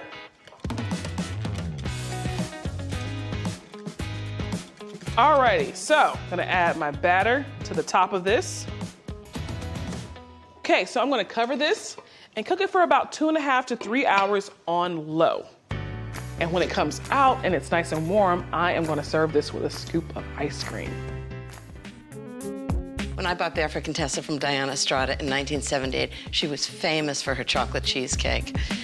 I looked through my old files and dug out the recipe. I'm gonna make it for her for lunch. I think she'll be really surprised. So the first thing I wanna do is make the crust. I need 10 graham crackers. I'm just gonna break them up into the food processor. This is just a classic graham cracker crust with a little bit of cinnamon added to it. Just process them. You want them really finely ground. Okay, teaspoon of cinnamon. Cinnamon and chocolate is a great combination. And some melted butter, about 5 tablespoons. Just gonna pour it right into the food processor. Just give it a blitz. Put it into it. 9-inch springform pan. So I'm just press this right into the pan. I'm gonna bake at 350 degrees for 12 minutes. In the meantime, I'm gonna make the filling. Can't make chocolate cheesecake without chocolate. So I'm gonna do 5 ounces of bittersweet chocolate. I'm just gonna melt it. The best way to melt chocolate is to just chop it up in small pieces. You don't wanna overheat it, otherwise it'll taste bitter and sort of burnt. So just shave it like this. When I melt chocolate, I actually melt it a little under-melted because the heat just continues to melt the chocolate. So into a double boiler, it's basically a dish over a pan of simmering water, not boiling. And then to give it more flavor, and this is interesting because it must have been Diana's original idea to add coffee to chocolate. Really makes a difference. So it's a tablespoon of instant espresso powder. I'm just gonna let that hang out there. You know, when I first bought Bear for Contessa, I remember this cake so vividly because it was incredibly expensive that we used to sell it by the inch. I don't know why. So this is just melted now, and I think the crust is all ready. Perfect. Okay, now, next thing I need for the filling is 1 3/4 pounds of cream cheese. It has to be at room temperature. This is a big cake. 1 cup of sugar. 1/4 cup of cornstarch, teaspoon of good vanilla extract, quarter of a teaspoon of almond extract. And just mix that together. I'm just gonna whip this on medium-high speed until it's light and fluffy. Okay, next are the eggs, 3 eggs. Oh, this is perfect, it's nice and light. So now I'm gonna add the eggs one at a time. If the cream cheese isn't room temperature, it'll never incorporate the eggs. Next thing is a half a cup of sour cream. And now for the cool chocolate. You wanna make sure the chocolate is completely cool. Otherwise you'll scramble the eggs in the cake. That's not pretty. So just on very low speed. So just like most cheesecakes, this cake bakes in 2 parts. First part is 350 degrees for an hour. And then I'm gonna open the oven door and let it cool in the oven for an hour and a half. That really prevents it from cracking. So it cools very slowly. This is about as decadent as it gets. Just smooth it out. And as if this isn't decadent enough, I'm gonna make some warm chocolate ganache and drizzle it over to the cake. It's gonna be so good. I'm just gonna turn up the volume a little bit and add a drizzle of chocolate ganache. I'm chopping up 1/4 pound of bittersweet chocolate. I've got a double boiler that I made with a glass bowl and simmering water. So I'll put the chocolate right in. Okay, 1/4 cup of heavy cream, and just heat those together just until the chocolate melts. Ganache is great for icing chocolate cakes, but it's also terrific if you want to drizzle it on a dessert. If you haven't, drizzle it on the plate, but for this, I'm just going to drizzle it on the top of the chocolate cheesecake. Here's the cake. Doesn't that look great? I'm just going to take a spoon and just drizzle it on. Drizzle it right across. Well, I would say dessert is done. When my friend called to tell me that I was in charge of making dessert for our Friendsgiving, I knew I had to make it count. And that's when I decided on pumpkin rum cake with maple whipped cream. It starts with 3 cups of flour and 2 cups of sugar, and then just 1/4 teaspoon of salt. And that's it for the dry. I'll just give it a little stir. Okay, that's all mixed together. So that's the dry ingredients. Now I'll get started on the wet. I've got 1/2 cup of buttermilk, and I'll add 2 eggs and 2 teaspoons of baking soda. Now I'll add 2 teaspoons of vanilla, and then 1/2 teaspoon of maple extract. I have a saucepan with 2 sticks of salted butter, and I'm gonna add a can of pumpkin puree. I'm gonna add a couple of teaspoons of pumpkin pie spice. How good is this gonna be? And I'll give this a stir while it starts to heat up. So I've got a pot of water. It's just about to boil. And I'm gonna measure 3/4 of a cup. So we really have 2 wet ingredients going on, the buttermilk mixture and the pumpkin mixture. The first thing I like to do is pour in the pumpkin mixture. So I'll grab the buttermilk mixture. You just want to keep folding until you no longer see any hint of the flour.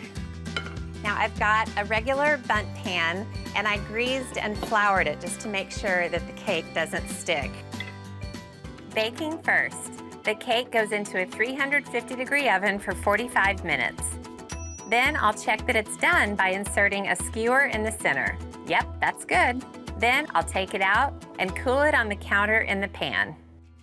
I've got 2 sticks of salted butter, and I just melted them. And I'm adding a cup of sugar, and I'll add just a couple of tablespoons of water. I'll stir this around. Okay, now I'm gonna raise the heat, and this needs to cook for about 3 minutes to thicken, so I'll see you on the other side.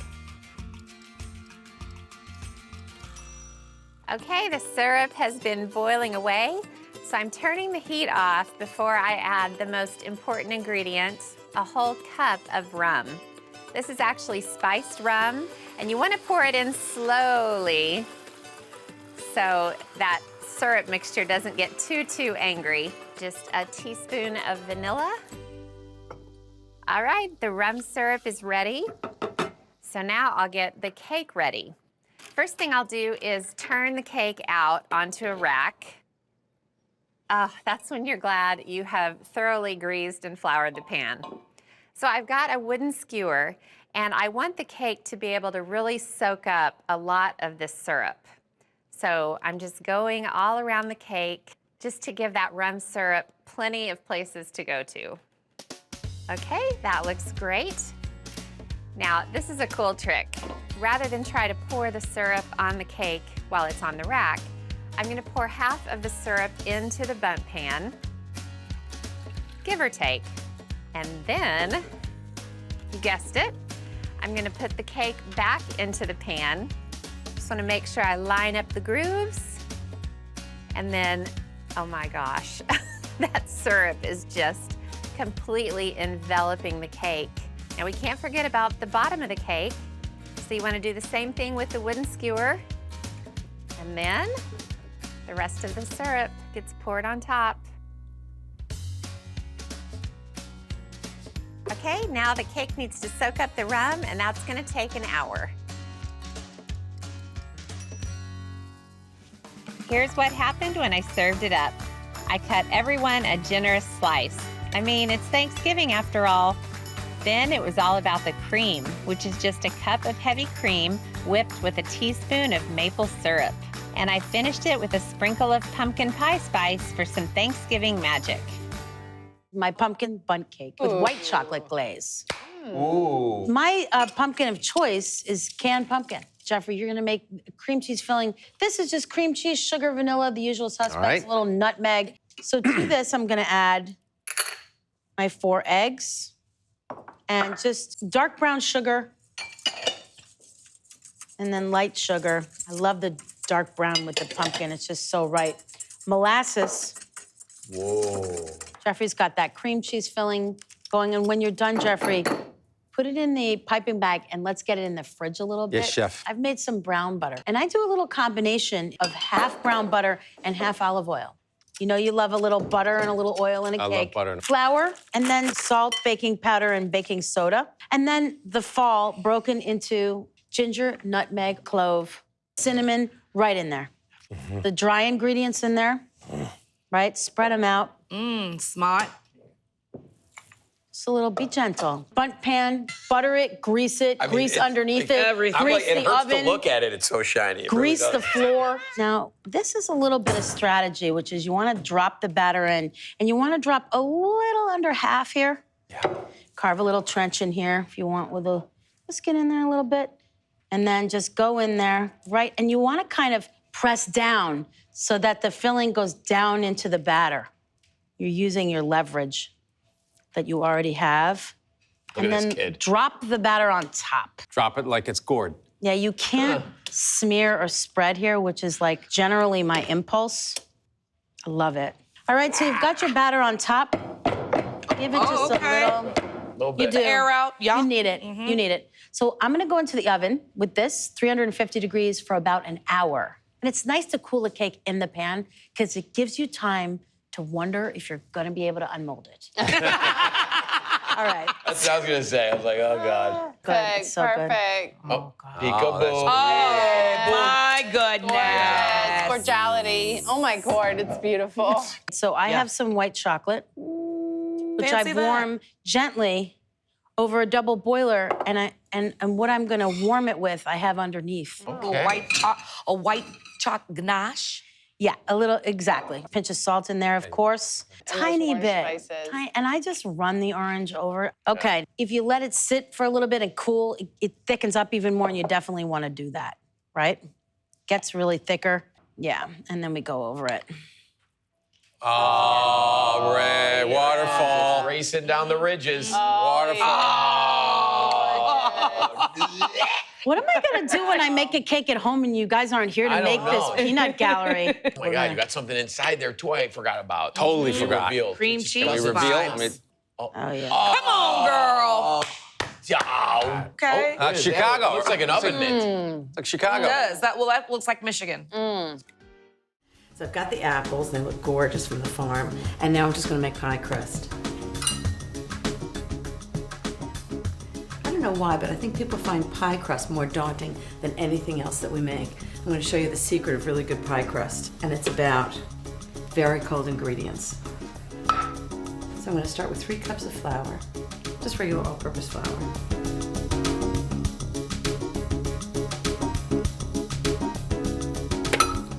A tablespoon of sugar. And 1 teaspoon of salt. I use kosher salt.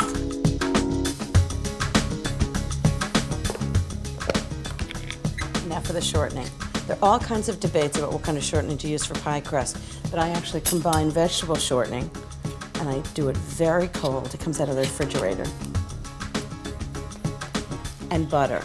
And then you get all of the flakiness of the vegetable shortening and all the flavor of the butter. So that's 1/3 cup of vegetable shortening. And I have 1½ sticks of cold butter that I've diced, and I actually put it back in the refrigerator until I was ready. So it's really cold. Put that right in. And now comes the critical part.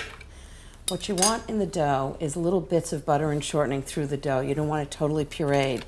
And that's what makes it flaky. When the heat from the oven hits the butter, it causes steam to evaporate, and that's what makes it really flaky. So when you're doing this, make sure it's not totally pureed in the flour. I'm just going to pulse this about 8 times until it's like the size of peas.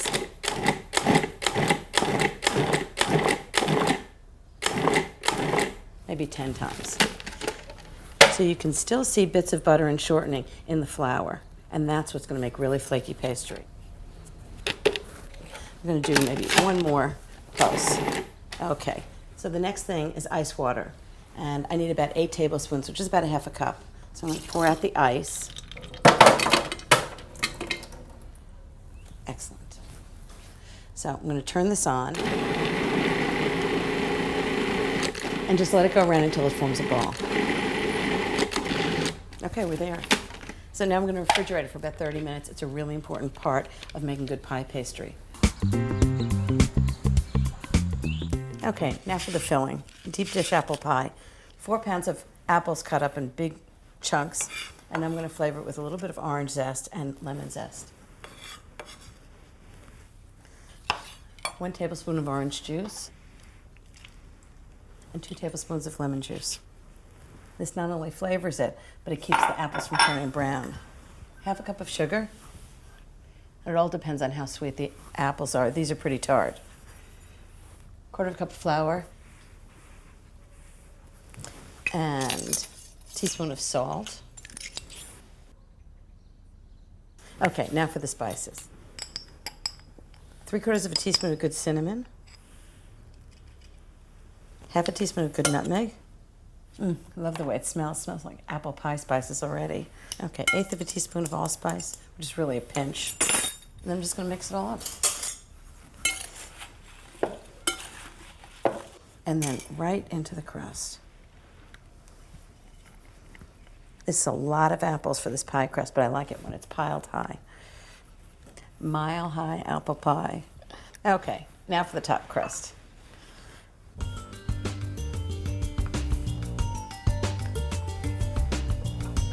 Ready for the pie. Roll it up on the rolling pin.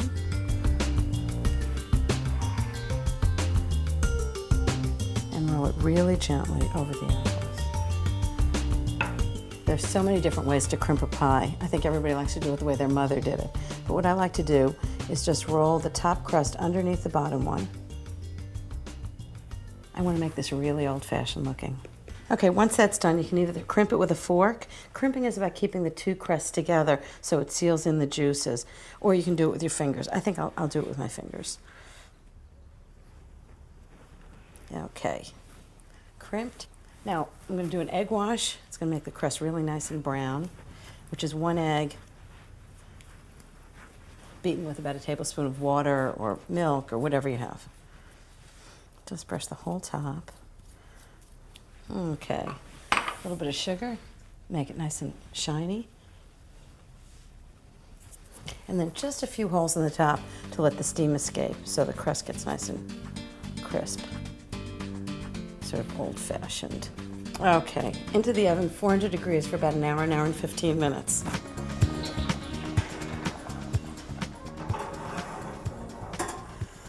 That's an apple pie. And my favorite part is it makes the house smell fabulous. Pumpkin ginger snap cheesecake. I'm just gonna make the crust first. I've got a package of ginger snaps, and I'm gonna let the food processor grind them up. I want to get them really fine. Okay, the crumbs look perfect.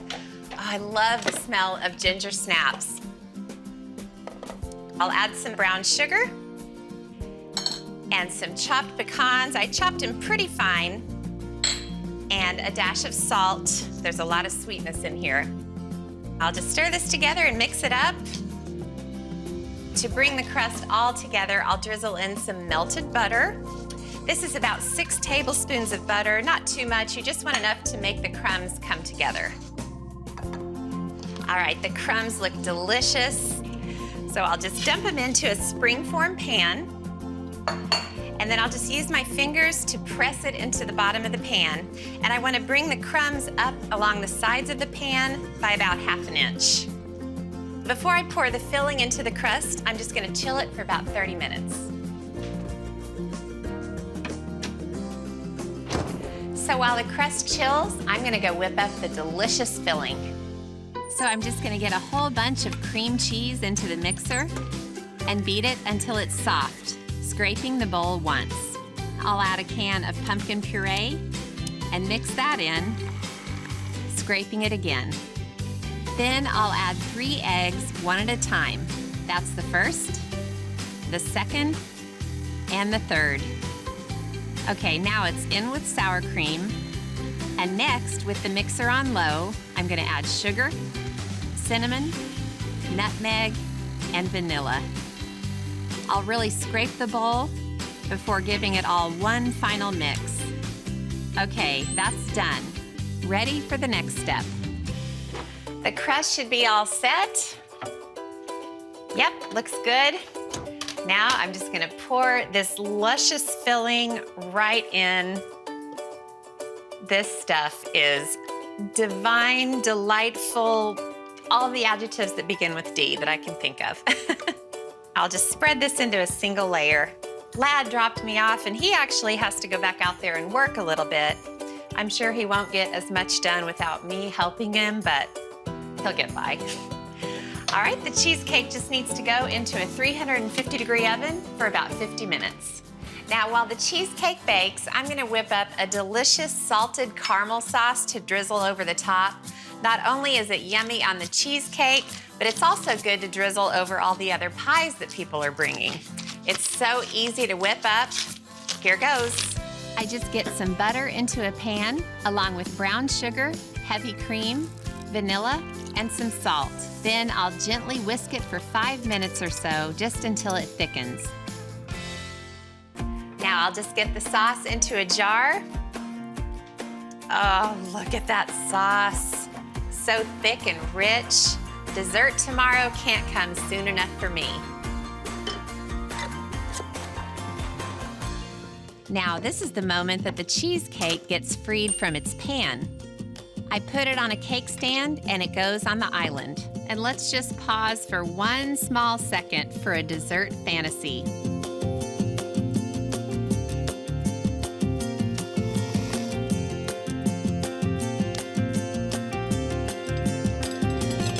I'm making a big apple crumb cheesecake with this really incredible crumb on top with apples. So in this bowl here, I have 15 graham crackers that I have crushed. I've added 3 tablespoons of brown sugar.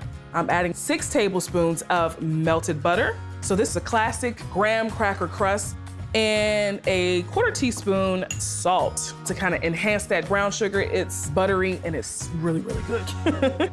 The thing about making a really great crust, you have to make sure that it's super buttery. Otherwise, if it's kind of dry, it'll just fall apart when you cut it, and that butter does that. This looks great. I have a 9-inch spring-form pan sprayed with non-stick spray, and that crust will pop right out of there. Just gonna use my fingers to press the crust down evenly. There's nothing like a homemade cheesecake. Once you learn how to perfect a cheesecake, I promise you it'll become second nature, and it's something that you'll always want to do. I have my oven preheated to 350. I'm gonna bake it for 6 to 10 minutes, then get started on my apple crumb topping. For the topping, I'm adding 1.5 cups of all-purpose flour, 1/2 cup of light brown sugar, a teaspoon of cinnamon, 1/2 cup of butter, that's about 1 stick, and 1/4 teaspoon of kosher salt. Oh, I smell that cinnamon and that butter. It's a crumb, so once it bakes, it's gonna get really, really crunchy and super buttery. I'm just mixing this diced Granny Smith apple in here, and trust me, you don't have to worry about if your pieces are equal. It's all gonna go on top of this cheesecake, and it's gonna look fabulous when it comes out the oven. I smell that crust. Let's check on it. It's nice and golden brown, and it smells incredible. Gonna let it cool right here and get started on my filling. All right, so I have room temperature cream cheese. You don't want big chunks, and the way to prevent that is to make sure that your cream cheese is softened, okay? 1 cup room temp sour cream, vanilla extract, about 2 teaspoons. I'm using 3 whole eggs and the yolk of 1 egg, so 4 eggs altogether, 1 at a time. And that's just to make sure that the eggs are thoroughly incorporated in your filling. Second egg.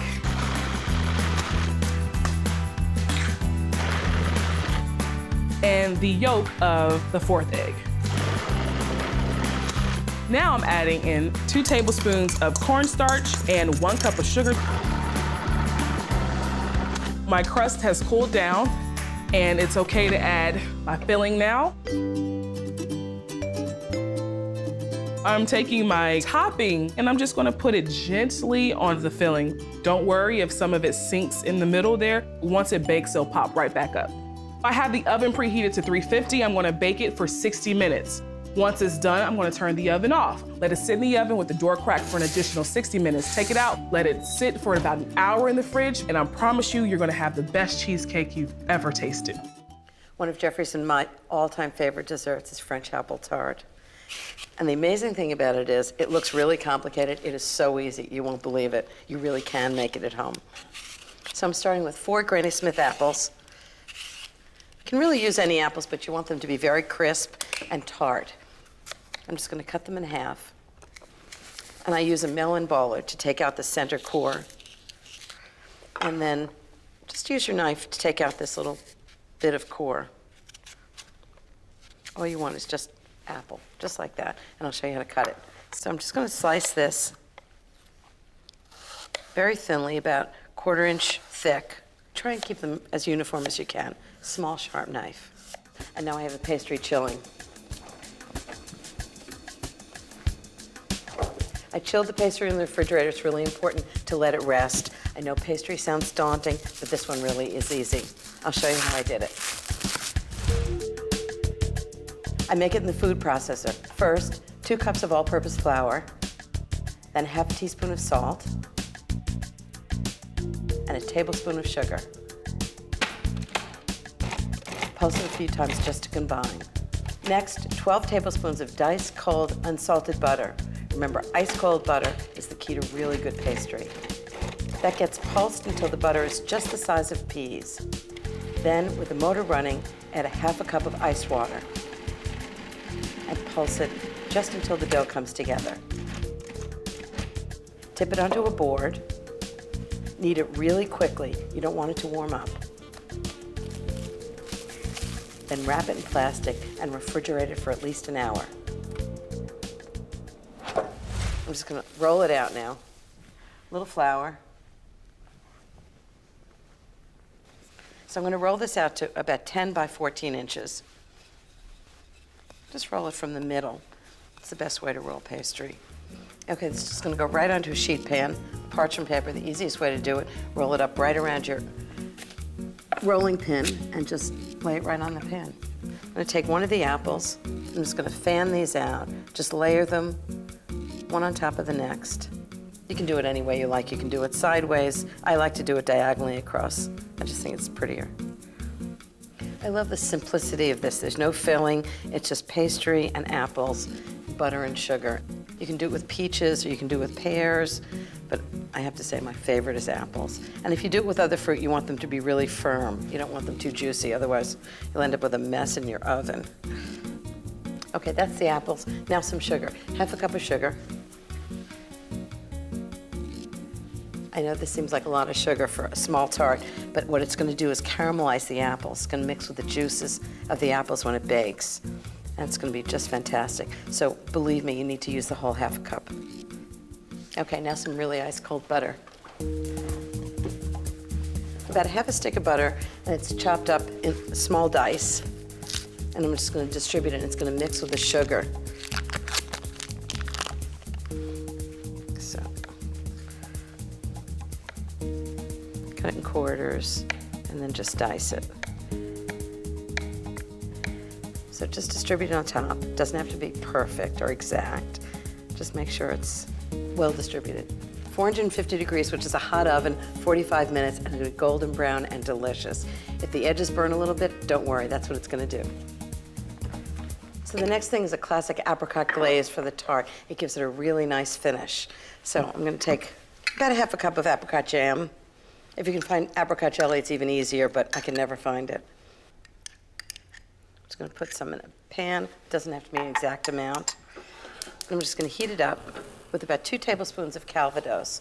Don't go out and buy a bottle of Calvados if you don't have some. It's a nice apple flavor liqueur. Just enough to thin it. I'm just gonna heat this up until it's melted. I'm really looking for sort of a runny consistency. When the jam melts, it's gonna be just right. I want something that's very easy to brush on the tart. Okay, this should be good. So I just have a sieve and a bowl. I'm gonna pour this right into the sieve. I can really smell the warm Calvados. It smells so good. And just strain it through. And that's the glaze.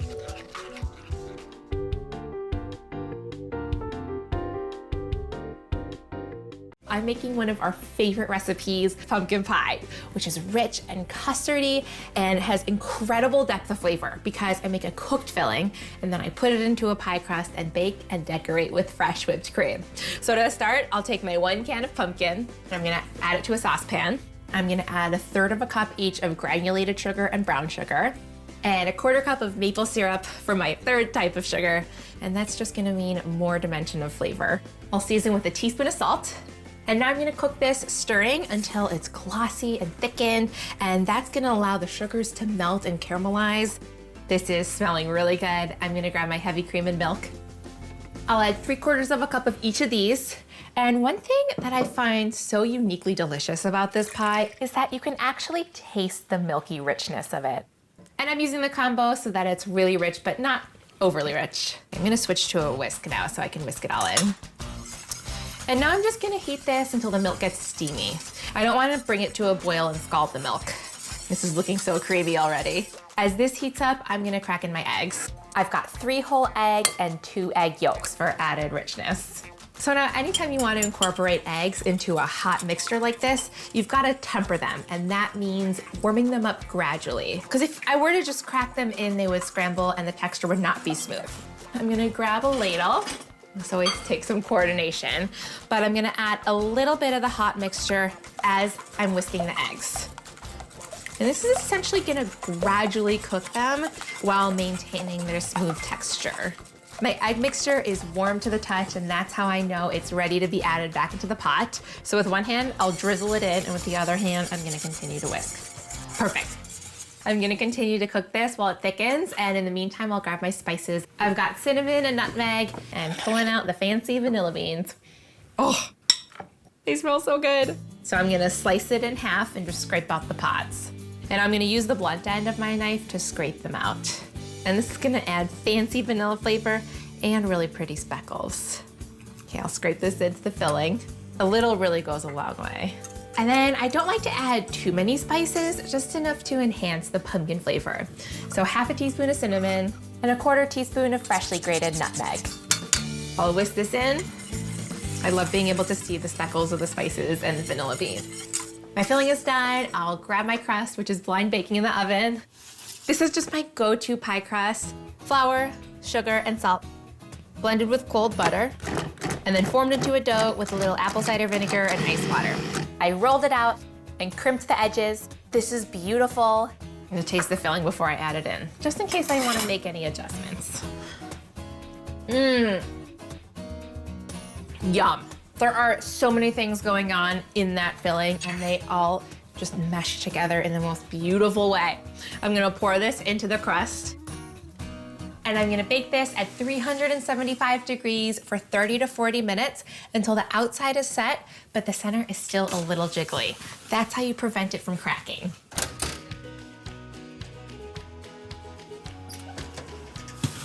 Oh yes, this is perfectly done. It's set around the outside, but it's still a little soft on the inside. I'm gonna let this cool completely, decorate with fresh whipped cream and cinnamon, and then it is gonna be the sweet star of the show. Whether it's a small dinner or a big holiday gathering, you really can't go wrong with apple pie.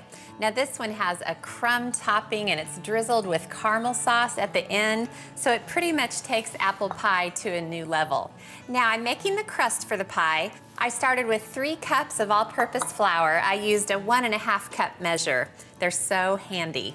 And I'll add a teaspoon of ground cinnamon, half a teaspoon of ground nutmeg, and then a teaspoon of salt.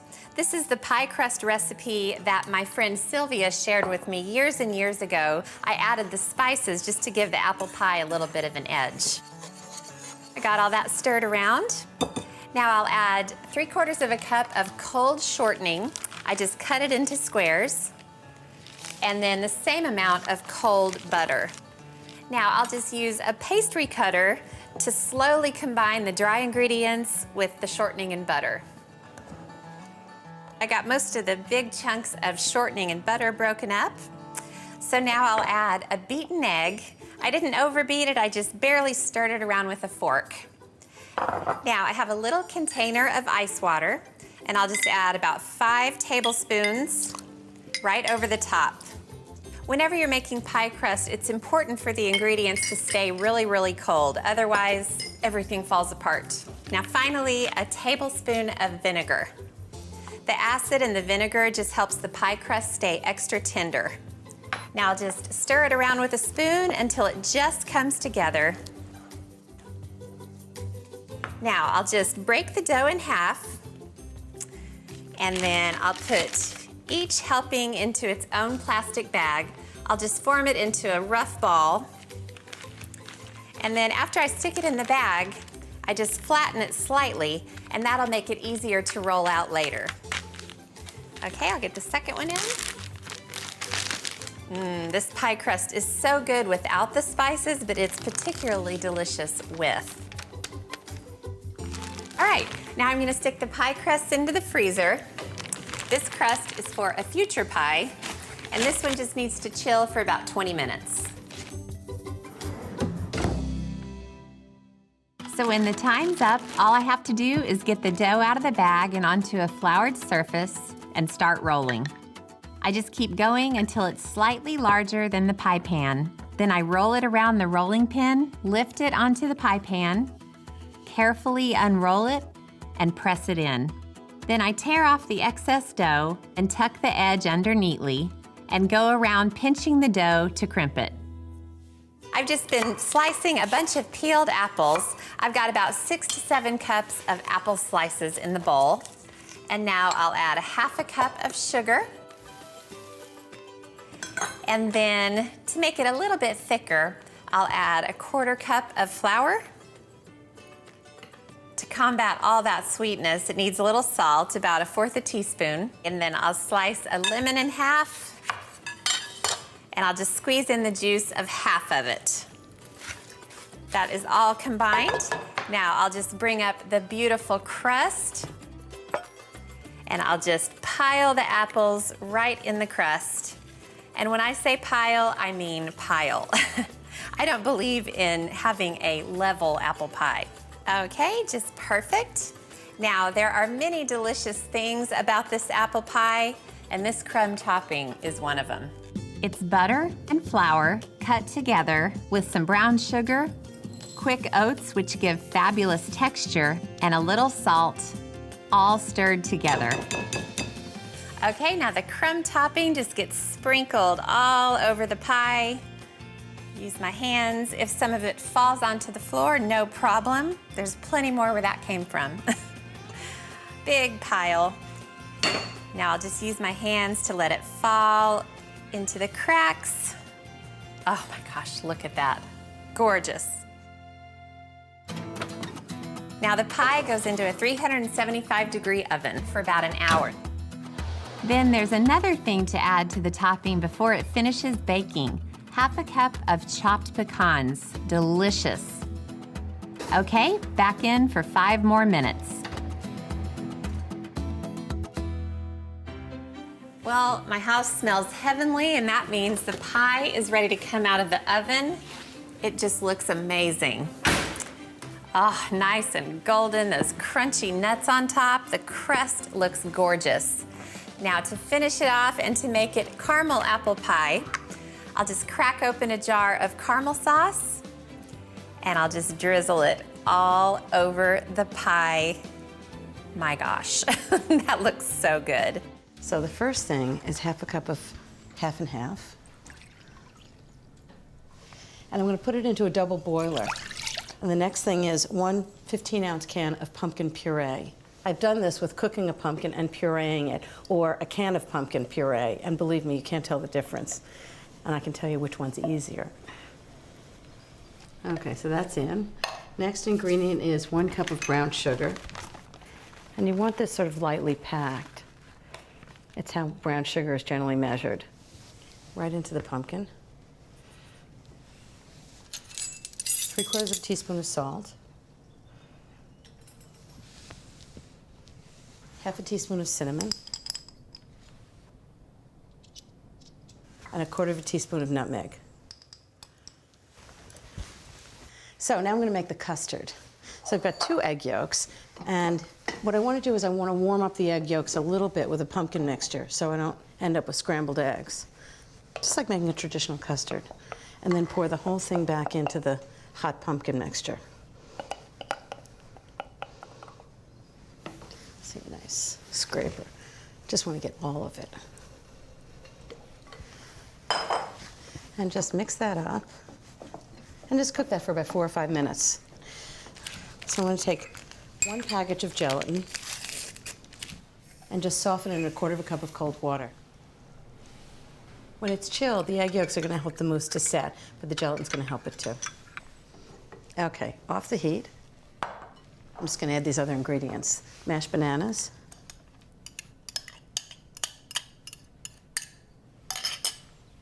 And softened gelatin. And the last thing is orange zest. Okay, I'm just going to stir this up. So while that cools, I'm going to whip the cream. So put the whipped cream right in the middle. And then with a spatula, I use a rubber spatula, just go straight down through the middle and then fold it over that way. Straight down through the middle and then right to the bottom of the bowl and then fold it over. Just keep doing that until it's really well mixed. It smells great. And the good news about this is you can make it in advance. Leave it in the fridge for a day and then decorate it just before you're going to serve it. Doesn't look half bad, does it? My experience is nobody remembers what they had for dinner, but they always remember dessert.